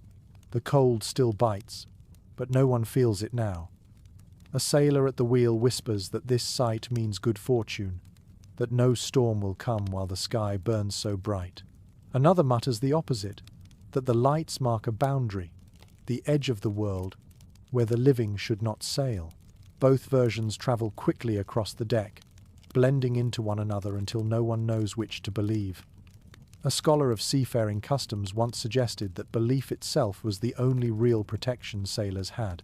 The lights could mean blessing or curse, but either way, they reminded men that the universe noticed them, that their small lives floated within something vast and alive. Watching now, you understand that sentiment completely. The lights begin to fade, their colours softening into white. The men sigh as if waking from a dream. One spits into the sea for luck. Another raises his flask. murmuring something about a drink for the angels. The air feels lighter, though colder, and their movements become slower again, as though reluctant to leave the magic behind. The captain steps from his cabin, his coat heavy with frost. He looks at the sky for a long moment, then turns to his men. "Enjoy it," he says quietly. "It will not last." His voice holds neither awe nor fear, only weary acceptance. He has seen too many wonders turn into warnings. Gradually, the glow fades from the sails. The sky darkens to its usual black, and the cold returns with full strength. The sea begins to move again, small waves bumping against the hull. The pirates shuffle back to their duties, still silent, still changed. You linger on deck, unable to look away from the horizon where the last traces of light flicker and vanish. The air feels sharper now, cleaner somehow, as if the world has been washed. The stars return, faint but steady. The ship creaks softly beneath your feet, a sound that feels familiar again after so much wonder. Below, the men will tell stories about this night for years. Some will say the lights were spirits guiding them through the ice. Others will claim they saw shapes in the glow faces, wings, cities of fire. Each version will carry a piece of truth, because what they felt was real, even if the cause remains mystery. You close your eyes and breathe in the frozen air. The memory of that color lingers behind your eyelids, bright and alive. The sea sighs softly against the hull. Above, the last spark of green fades into the stars, and the world returns to darkness. But for a little while, the pirates of this frozen ship have seen heaven touch the earth, and the sea for once feels almost kind. The sky is dark again, and the wonder of the lights has faded into the memory of cold work. The pirates have grown quieter. Their laughter, small as it was, has thinned away into mutters and sighs. You stand near the main mast, listening to the slow rhythm of the ship. Every groan of wood, every drip of water from the rigging seems to count time, steady and endless. Sleep has become more precious than gold now. Men take it in fragments, wherever they can find it. You watch one sailor slumped against a barrel, eyes half closed, his breath shallow. Another sits beside him, head nodding, hands still gripping a rope as if afraid to let go even in dreams. Their faces are pale with fatigue, the kind that seeps into the bones and makes thought itself heavy. Records from surviving logbooks often describe this kind of exhaustion. It was not simple tiredness, but a deep fog that dulled the senses. Men forgot names, stumbled over simple knots, or laughed at things that were not funny. Some whispered to shadows or argued with the wind. The line between waking and sleeping blurred until both felt the same. You move toward the hatch, looking below deck. The hammocks sway slowly, filled with bodies that hardly move. The air is heavy, still thick with the smell of tar and sweat. It feels almost sacred, as if every breath here is borrowed. Some men dream, some do not, and a few simply stare into nothing, their eyes open but unfocused. A curious report from a Danish merchant voyage speaks of the sleepless sickness, a condition brought on by cold, hunger, and fear. Sailors afflicted by it drifted in a half-conscious state, unable to rest yet unable to stay awake. Some claimed to see figures walking through the ship at night, quiet and watchful, though no one else ever saw them. You can imagine how such illusions might take root here, in the hum of endless night. One man near the door mumbles numbers under his breath, counting the creaks of the mast. He repeats the rhythm softly, as if the pattern itself keeps him sane. His hands twitch with each sound, his lips barely moving. A neighbor in the next hammock tells him to stop, but he does not hear. The counting becomes part of the ship's music. The historian who wrote about this voyage noted that sleeplessness was one of the cruelest punishments of sea life. When warmth and food could not be found, sleep was the only true escape, and even that was stolen by the motion of the waves or the moan of the wind. Here, you feel the truth of that. Each man seems caught between two worlds, neither resting nor living fully. The lanterns burn lower, the light fading into a soft orange glow. The shadows stretch across the beams, long and thin. A few men toss in their hammocks, their faces twitching as dreams flicker behind their eyes. You wonder what they see. Perhaps the shore, perhaps the faces of those they left behind. Or maybe nothing at all, just the colour of the sea pressed against the lids. A note from a 15th century surgeon's journal tells of sailors who dreamed only in shades of grey after months at sea. The endless water dulled their imagination. The same rhythm, the same sound. Even in sleep, you feel that monotony here now, the slow erosion of colour from the mind. One man wakes suddenly, gasping. He sits up and grabs his chest. His breathing is ragged, eyes wide. The others stir but do not move to help. He mutters something about falling, about the sea pulling him under. Then he lies back down, trembling. Within moments, he is asleep again, or something close to it. The others watch him for a while, then close their eyes once more. Modern researchers have tried to explain these night terrors as a mix of exhaustion, malnutrition, and stress. The body becomes confused, dreaming before it has even fallen asleep. Yet out here, explanations do not ease the fear. When every creak might be the ocean calling your name, logic does not help much. You climb back to the deck, seeking air. The night wind stings your face. Frost glitters faintly along the railing. A few pirates stand guard, their eyes half shut but still alert. They sway with the motion of the ship, their balance perfect even in near sleep. You can tell they are fighting to stay awake. Their heads droop, then lift again. One hums softly to keep himself conscious. It is said that during the longest voyages, men could fall asleep standing up, bodies trained by necessity. Some captains punished them for it. Others looked the other way, knowing that exhaustion could not be commanded. You look at these men now and wonder how they will make it through another week of this frozen limbo. The sea sighs beneath the hull, a steady rhythm that could be comforting or maddening depending on the hour. The moon is low, casting a pale light over the deck. It feels less like night and more like a dream that has gone on too long. You close your eyes and hear the creaking again, the breathing, the faint hum of the watchman's tune. It is easy to see how the mind starts to unravel here. The ocean has no silence, only repetition. Even rest becomes work. Yet in that strange space between waking and sleep, something keeps the men alive. Maybe it is habit, maybe hope, or maybe the ship itself, carrying them forward through a darkness that never truly ends. The wind returns before sunrise, howling across the deck like an angry voice. You wake to the sound of canvas snapping overhead, the ship tilting sharply as waves slam against the hull. The calm that held for days is gone. The sea is alive again, dark and violent. You grab the nearest rope to steady yourself, your breath turning white in the air. The pirates are already awake. Shouts echo through the storm as men rush to their stations. The cold rain stings like shards of glass against your skin. Salt water sprays over the bow, freezing almost instantly when it hits the wood. The air smells of iron and fear. Historical accounts describe winter storms as the true test of seamanship. In fair weather, a ship obeys her crew. In a gale, she remembers her own will. You can see it now. The deck pitched steeply to one side.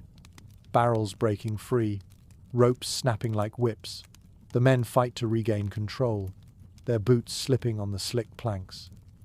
One pirate clings to the rigging, shouting orders, his voice nearly swallowed by the wind. Another tries to haul a frozen line, his fingers raw and bleeding. The sails strain so hard that you expect them to tear. Each gust feels like a living thing pushing back against every effort. A curious note from a 16th century logbook mentions sailors describing storms as the sea's tantrums. They swore that the water itself could sense fear. The more the crew panicked, the harder the wind blew. The pirates here seem to believe it too. They grit their teeth, muttering curses and prayers together, trying to sound braver than they feel. Lightning flashes far away, lighting the clouds in pale silver. For a brief second, You see the horizon vanish. The sea and sky merge into one raging wall. The next moment, everything is dark again. The thunder follows, distant but growing closer. The captain appears from his cabin, coat whipping in the wind, pistol still tucked into his belt. His eyes scan the chaos. "Hold fast!" he roars. The men obey. Even fear cannot drown discipline when survival depends on it. He grips the wheel himself, his hands white on the wood. The ship shudders under his command, fighting every wave. You feel the cold sinking deeper now. The rain turns to sleet, each drop a needle on your face. The ropes are stiff, the sails heavy. One man slips and crashes into the mast, groaning as others pull him to his feet. No one stops working. Pain has no time here. A fascinating entry from an old chronicler tells how sailors during northern winters sometimes used whale oil to coat their hands before storms, hoping it would keep the frost from cracking their skin. The smell was vile, but it worked. You can almost imagine it now, the greasy texture mixed with salt and blood, helping them cling to life a few minutes longer. The sea rises again, lifting the ship high before slamming it down. The sound of the impact rattles through your bones. The lanterns flicker violently, throwing light across terrified faces. You hear someone laughing, sharp and wild. It is the kind of laughter that comes from men who have accepted that control is an illusion. One of the pirates shouts over the wind, "She's testing us!" Another spits into the storm, answering, "Then let her test." The others cheer weakly, their voices blending with the thunder. Defiance becomes warmth when there is nothing else to hold. Experts today still argue about how such ships survived winter storms without modern tools. Some credit experience, others luck. Perhaps it was both. The wood bends, but does not break. The ropes hold, though they creak like bones. The crew moves as one body, each motion a prayer that the next wave will not be the last. You crawl toward the rail and peer into the black water below. The waves glow faintly where lightning reflects off their edges. The sight is beautiful and horrifying at once. The ocean looks endless, alive and hungry. You feel a strange calm settle over you, a surrender that comes from realizing how small you truly are. The storm rages on. The captain grips the wheel, his voice hoarse from shouting. The men haul lines, bail water, patch tiers. Hours blur together. The world has shrunk to the ship and the wind and the endless rhythm of survival. Each second feels stretched, heavy with meaning. Then, without warning, the thunder stops. The wind weakens. The sea exhales, still restless but no longer furious. The ship drifts slowly, battered but upright. The men slump where they stand, too tired to cheer. One sits against the mast, head bowed, his hands shaking. Another wipes his face and mutters a thank you to whatever power he still believes in. A single ray of pale light breaks through the clouds. It touches the deck, the ropes, the bruised faces of the crew. The pirates look up, their expressions blank, too weary for relief. The storm has passed, but it has taken something with it. You can feel the emptiness it leaves behind, like the silence after shouting. You breathe deeply, the air sharp in your lungs. The cold feels different now, less cruel, more real. Around you, the men begin to move again, checking damage, tying knots, scraping ice from the rails. They do not speak of fear or luck. They simply return to their rhythm. The sea has tested them, and for tonight, they are still here. Morning arrives without color. The world is a blur of grey, and the air feels as still as glass. The storm has ended, but what it left behind is worse in its own quiet way. The cold has deepened, sharp enough to sting the lungs with every breath. You step onto the deck, your boots crunching on a crust of frozen salt. The sea around the ship has slowed, thickened, and now floats with patches of ice drifting close together like cracked mirrors. The sails hang limp and heavy, glazed with frost. Each rope glitters faintly, stiff and unmoving. The pirates move carefully, their steps cautious. No one speaks much. The ship seems suspended between motion and stillness, alive but trapped in a world turned white. A record from a 15th century expedition describes mornings like this as waking inside a frozen breath. The sea stopped feeling like water. The sound of waves softened until it became a muffled hum, as if the ocean had gone to sleep. You feel that now. The air is thick with silence. Even the wind seems afraid to stir. One of the men leans over the rail and stares into the icy water. Sheets of thin ice bump against the hull with a hollow, ringing sound. He reaches out with a pole and pushes them away, but more drift in from the horizon. Another man joins him, muttering about how the sea looks like a graveyard. No one laughs. The frost has claimed everything. The deck glows faintly under the weak light, each board glistening like marble. When you touch the rail, it burns your skin with cold. The pirates pull scarves higher over their faces, their beards crusted white. Even their breath freezes briefly before fading into the air. A small but telling detail from one explorer's account notes that when the cold reached this point, ships began to grow quiet, not only because of weather, but because sound itself dulled. The cold thickened the air, swallowing noise. The usual creaks and groans of the vessel softened into whispers. You listen carefully now. The ship still moves, but its voice has changed, gentler, subdued. Below deck, the air is warmer but foul. The pirates huddle in layers of wool and canvas, some sleeping, some just staring into space. The lanterns barely hold their flame, their light dim and steady. The heat from the coals does little against the creeping frost along the walls. When one man exhales, you can see his breath drift upward like a ghost. Historians often write of this part of a voyage as the hardest, the stillness after the storm. The adrenaline fades, leaving only exhaustion and cold. There are no fires to tend, no winds to fight, only waiting. And waiting, at sea, is the cruelest labor of all. You climb back to the deck, where a few men chip at the ice gathering along the rail. Their movements are slow and rhythmic. One taps with a hammer, another scrapes with a blade. The sound carries faintly, echoing through the still air. It feels like working inside a frozen cathedral. A curious tradition from Scandinavian sailors claimed that whistling could wake the wind. Crews stuck in frozen calm would whistle softly together, believing that the sound called the sea back to life. One of the pirates begins to do it now, a thin, shaky tune. Another joins in, then another, until a faint chorus drifts across the deck. The sound feels fragile but defiant. The sky brightens slightly, and the faintest hint of sun appears, a pale circle without warmth. The light reflects off the ice, flooding the ship in a soft white glow. It is beautiful, almost holy, and yet there is danger in it. The pirates shield their eyes as the brightness bounces from the frozen sea. For a moment, the world feels too bright to be real. A sailor drops his hammer suddenly. The noise echoes like a gunshot. Everyone turns to look. The man stares at his hands red and stiff. Frostbite has taken hold, spreading pale patches across his fingers. Another man helps him wrap them in cloth, rubbing gently. No one speaks. Pain has become a private matter here. Experts still debate how crews in medieval winters managed injuries like these without proper medicine.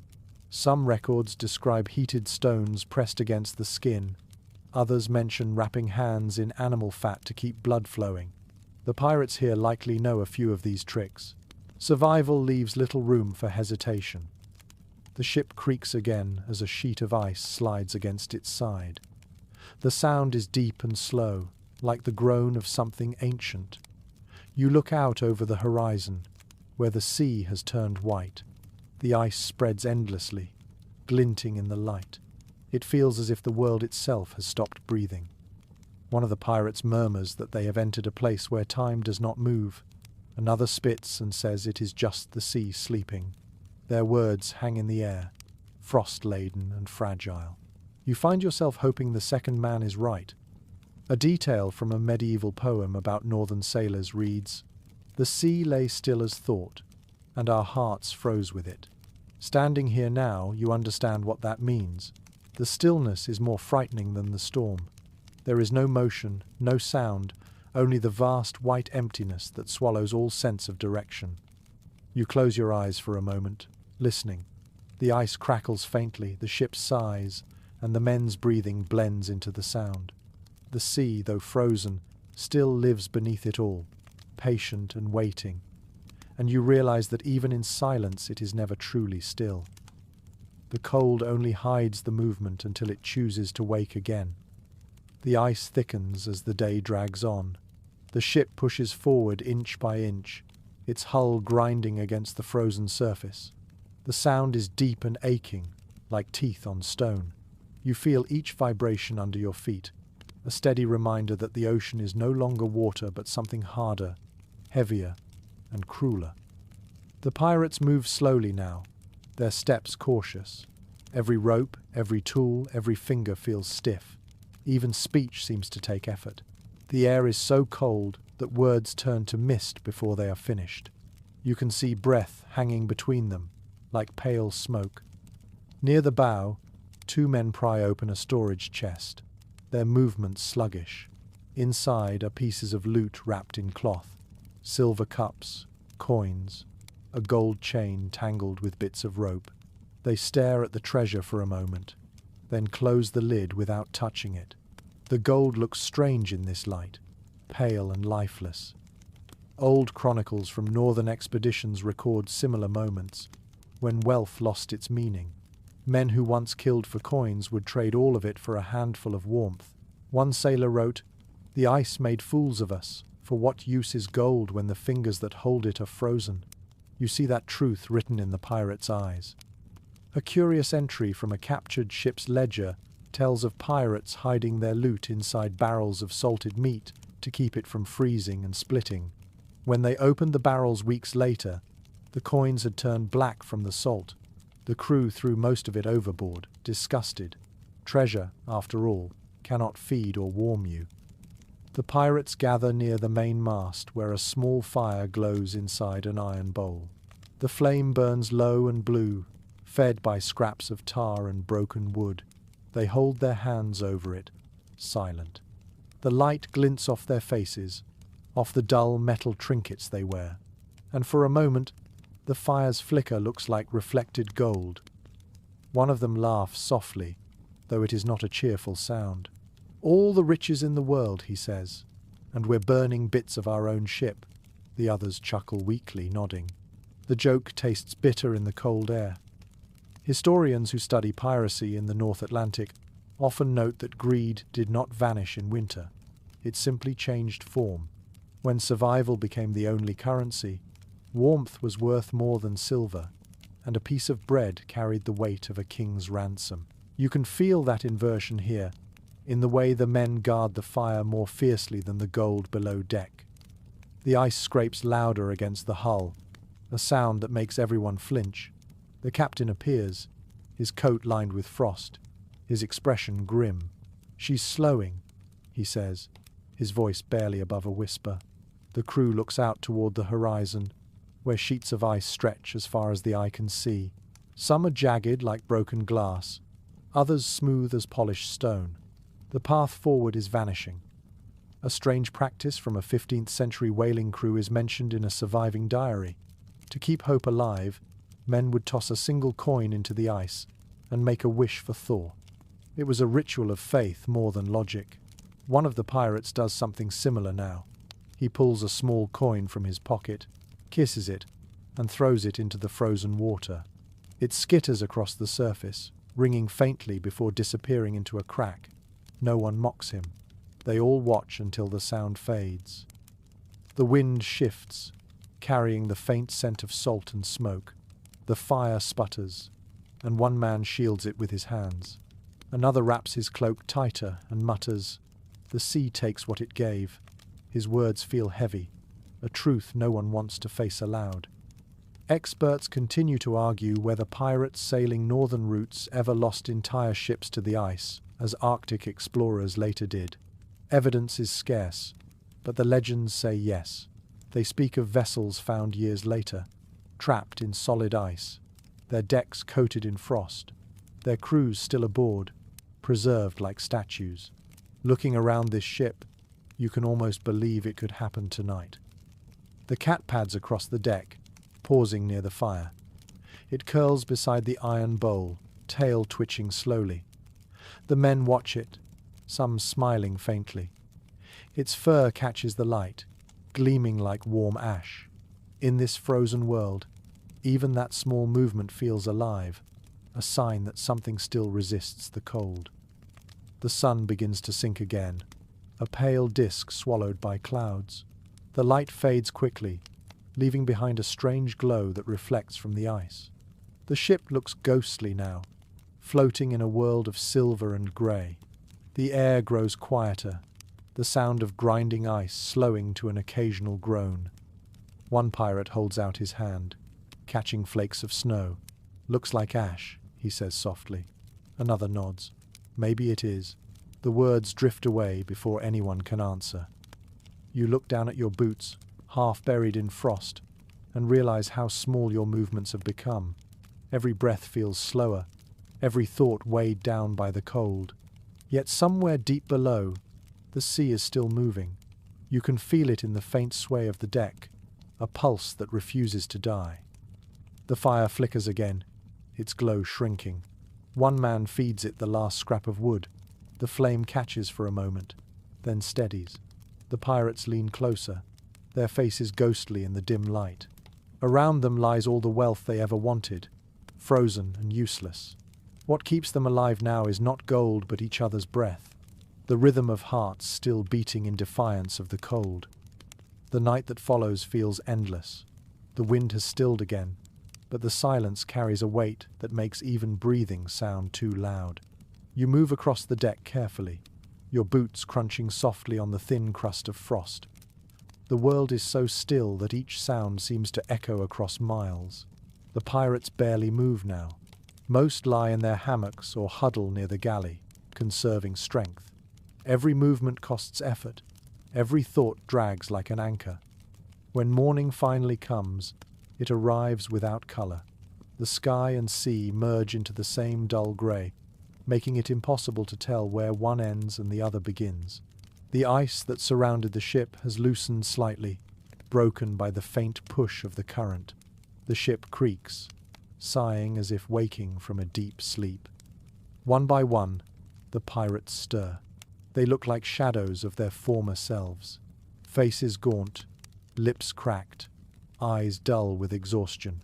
Yet there is a quiet endurance in them too, the strange stubbornness that belongs to people who have survived everything except comfort. A fragment from a 15th century sailor's diary speaks of this moment after the worst of winter, when the sun finally returns, but the soul feels too tired to notice. "We were alive," he wrote, "but half of us were ghosts already." You can see that truth reflected here in the grey light washing over the deck. A few men rise to their feet, stamping slowly to wake their blood.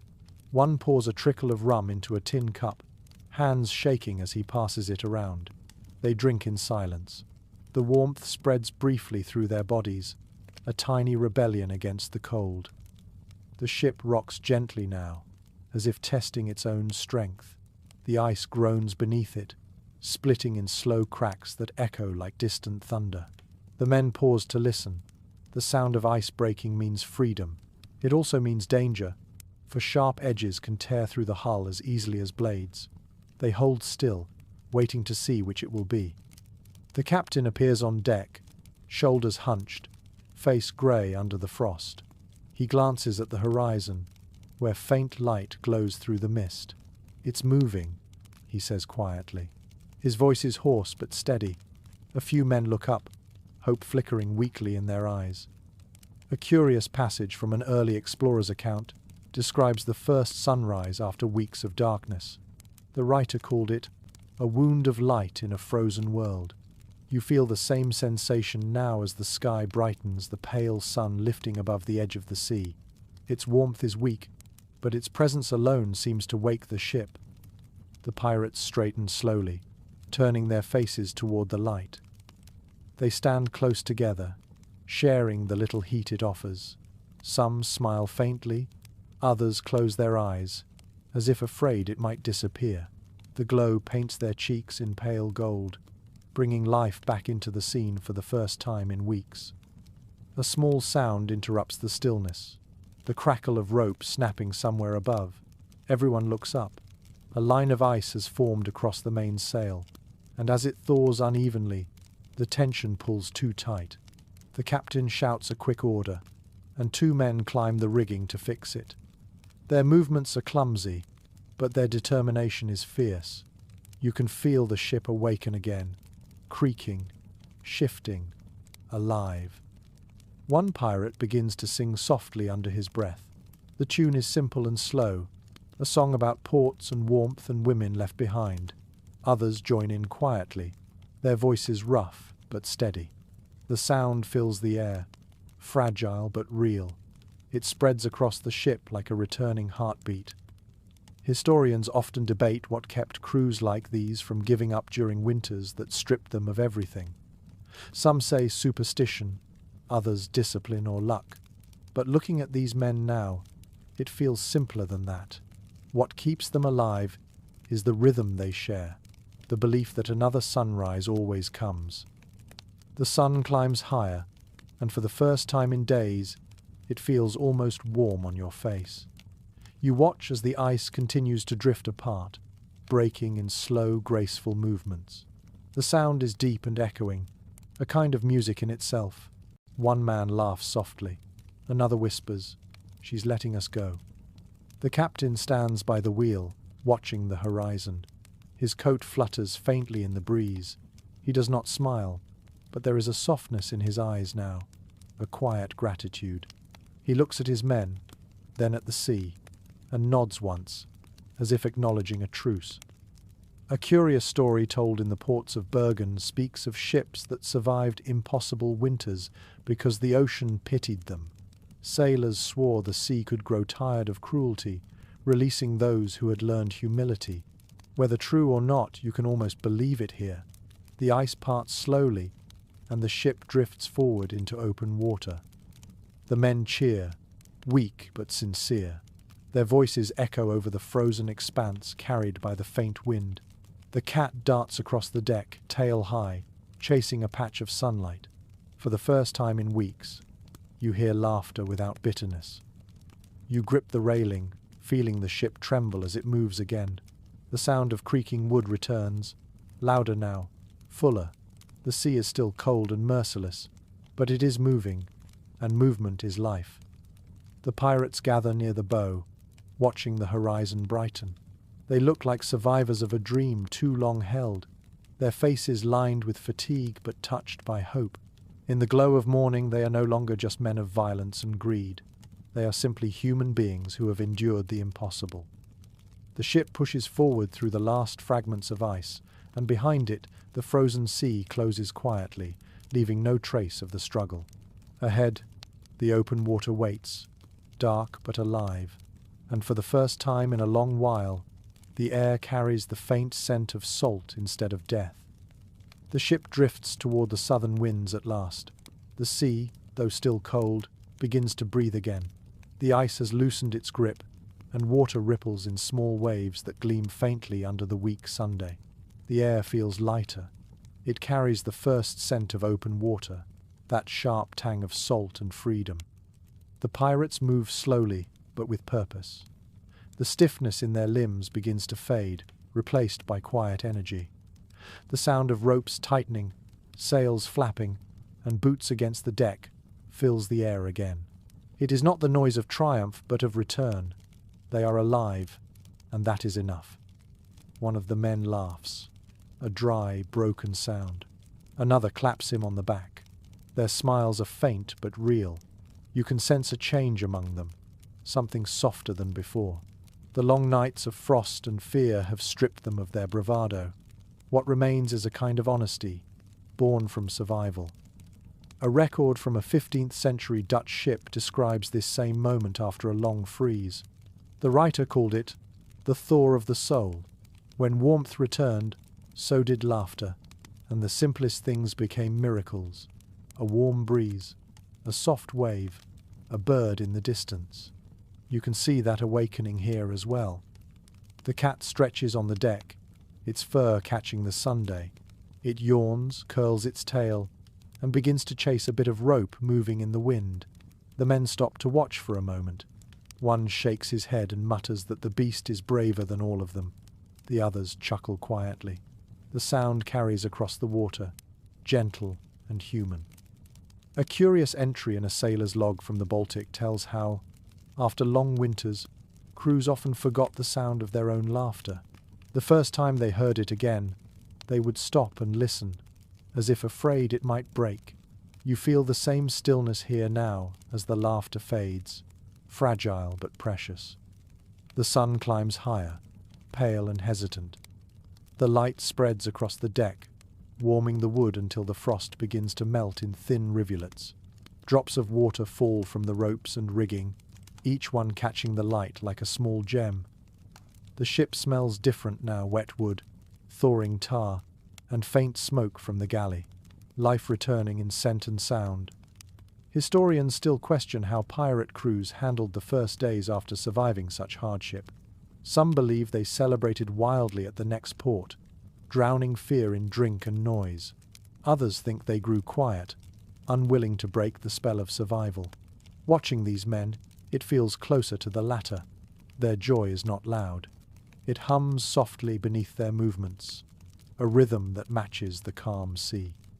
The captain stands near the helm, watching the horizon. His face remains hard, but his eyes follow the water with care. He says nothing for a long while, then finally murmurs, "South. Keep her south." The men obey without question. Their trust is silent now, born not of command but of shared endurance. The sails fill with a light wind. The ship groans but moves forward with ease. The sound of the water lapping against the hull is steady, almost soothing. You lean against the railing, feeling the vibration through the wood. It feels like a heartbeat slowly finding its rhythm again. A small gull appears in the distance, circling once before gliding away. The men notice it immediately. One points and says, "Land soon." The others nod, hope flickering like flame. Whether the bird truly means land or not does not matter. Belief itself is warmth now. Below deck, the air smells faintly of smoke and salt. The hammocks hang empty for once. The men prefer to stay above, to see the sky and feel the Sunday. One stirs a pot of thin soup in the galley, humming a tune so low it blends with the sound of the sea. Another mends a torn sleeve, the needle trembling in his hand but steady enough to finish the job. A curious fact from naval records shows that during recovery from cold voyages, sailors often became restless when warmth returned. They could not sleep easily, as if their bodies no longer trusted comfort. The pirates seem the same now, their eyes darting often to the horizon, waiting for something unseen. The afternoon light softens to gold. The water ahead glimmers faintly, and the ice is gone entirely now. The ship moves freely, and with each gentle tilt, the memory of stillness fades. One man begins to whistle an old tavern song. It wavers at first, then strengthens as others join in. The sound spreads through the air like sunlight through clouds. The captain listens but does not stop them. He leans on the railing, hands clasped behind his back. The tune drifts upward, mingling with the cries of the gulls. You watch the men sing and realize they are no longer thinking of the cold or the storm or even the deaths that haunt them. They are thinking of home, whatever shape that takes in their minds. The sun sinks slowly toward the horizon. The sky blushes with faint pink and orange, colors that have not been seen in weeks. The sea reflects it perfectly, calm and endless. The ship glides forward into the light, its sails glowing faintly. The men fall quiet, not wanting to disturb the moment. You breathe deeply, the air soft against your throat. The cold still lingers, but it no longer feels cruel. It feels like memory, sharp, distant, but fading. The pirates stand together, eyes fixed on the sunset. In their silence lies gratitude, and perhaps the smallest seed of peace. The sun sets slowly, and the sky melts into a deep, calm blue. The horizon glows faintly as the first stars appear. The pirates stand quiet, their shadows stretching long across the deck. The cold has softened to a gentle chill, the kind that brushes rather than bites. The ship glides on steady waters, her hull whispering softly with each wave. You move along the deck, taking in the scene. The men are still, not from fatigue but from reflection. Some lean against the railing, watching the sea. Others sit cross-legged near the mast, heads tilted back to study the stars. Their eyes seem clearer now, the wildness of hunger and cold replaced by something gentler. Historical accounts often describe how sailors changed after surviving winter seas. They grew quiet, superstitious still, but also tender in strange ways. Men who once cursed freely began to hum old songs, carve bits of wood, or keep journals they could barely write. Perhaps survival teaches reverence. The cat sits on a coil of rope, its fur gleaming in the moonlight. It cleans its paws slowly, indifferent to the world. The men take comfort in its calm. One scratches its back with the tip of a finger, smiling faintly. The small sound of purring fills the still air like a reminder that life continues, no matter how much the sea has taken. Below deck, the lanterns burn brighter tonight. The men have lit more than usual, as if defying the darkness. The light flickers on the walls, turning the wood to gold. You walk through the narrow passage, past hammocks swinging gently. The smell of smoke and salt still lingers, but it feels different now. It smells like warmth instead of confinement. A few men sit together near the galley, sipping from shared cups. The cook hums while stirring a pot of thin stew. Steam curls upward, ghost-like, catching the glow of the lantern. It is not a feast, but it is warm, and that alone feels like wealth. One man lifts his bowl and toasts softly. To the ones who did not freeze, the others echo him quietly. There are no speeches, no boasts, just acknowledgement. You return to the deck. The sea is calm, so calm that it reflects the stars like polished glass. The air feels clean, untouched. You breathe it in deeply, and for a moment, the world seems to hold its breath with you. A faint mist gathers on the horizon, glowing faintly under the moon. The pirates notice it too. "Fog," one whispers. Another shakes his head. "Not fog, ghost light." They stare for a moment longer, then smile faintly, each interpreting it as they wish. The sea is generous with mysteries, and after all they have seen, none feel the need to question them anymore. Experts who study seafaring culture often speak of the way myth and memory blend at sea. Stories begin as survival, then soften into comfort. You can sense that happening here. Each man carries his own version of what they have endured, reshaped into something bearable. By the time they reach port, the cold will have turned to legend. The captain stands near the wheel, his posture easier than before. His eyes are on the horizon, though his expression is unreadable. You imagine his thoughts wandering to shore, to warmth, to faces long unseen, to the strange piece of land. He notices you watching and gives a single nod.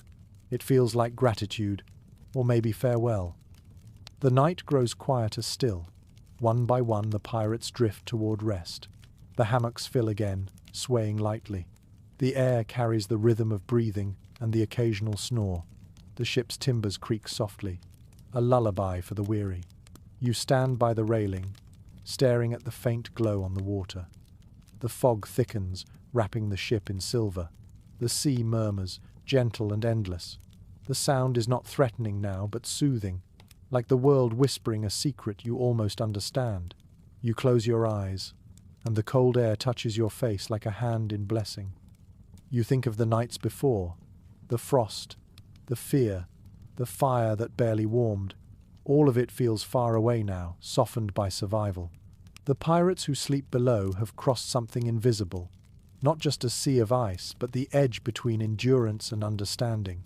They have seen the world at its harshest and found a way to rest within it. The fog curls higher, glowing faintly under the moon. The ship moves slowly, its sails full of soft wind. Somewhere ahead lies land, though no one knows how far. It does not matter. Tonight, the sea is calm, and that is enough. You take one last look at the stars reflected on the water. They flicker gently, as if waving farewell. The sound of the sea deepens, rhythmic, eternal.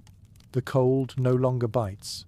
It hums softly, a companion rather than an enemy.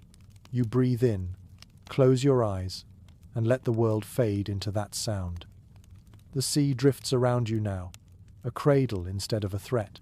The ship glides slowly through the mist, its motion almost imperceptible. Every sound is softened, the whisper of water, the faint creak of rope, the gentle rustle of cloth. Even your heartbeat seems to slow, blending with the steady rhythm beneath your feet. The air is cool but kind. It smells faintly of salt and smoke, and somewhere nearby, a lantern burns low, its light steady and golden. You hear the quiet murmur of sleep below deck, the sighs of men who have finally found peace. They have faced storms, frost, and silence, and now they dream in warmth.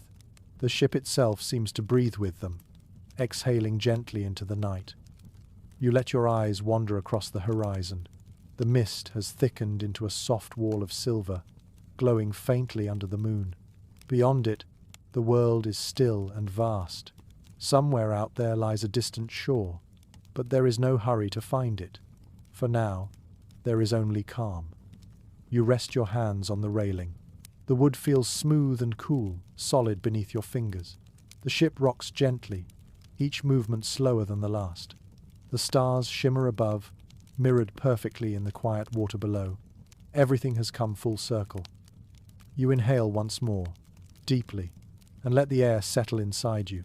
The cold that once hurt now soothes. The dark that once threatened now comforts. The ocean hums its lullaby, steady and endless, and you realize that even here, in this frozen corner of the world, there has always been warmth waiting to be found. Sleep comes easily now,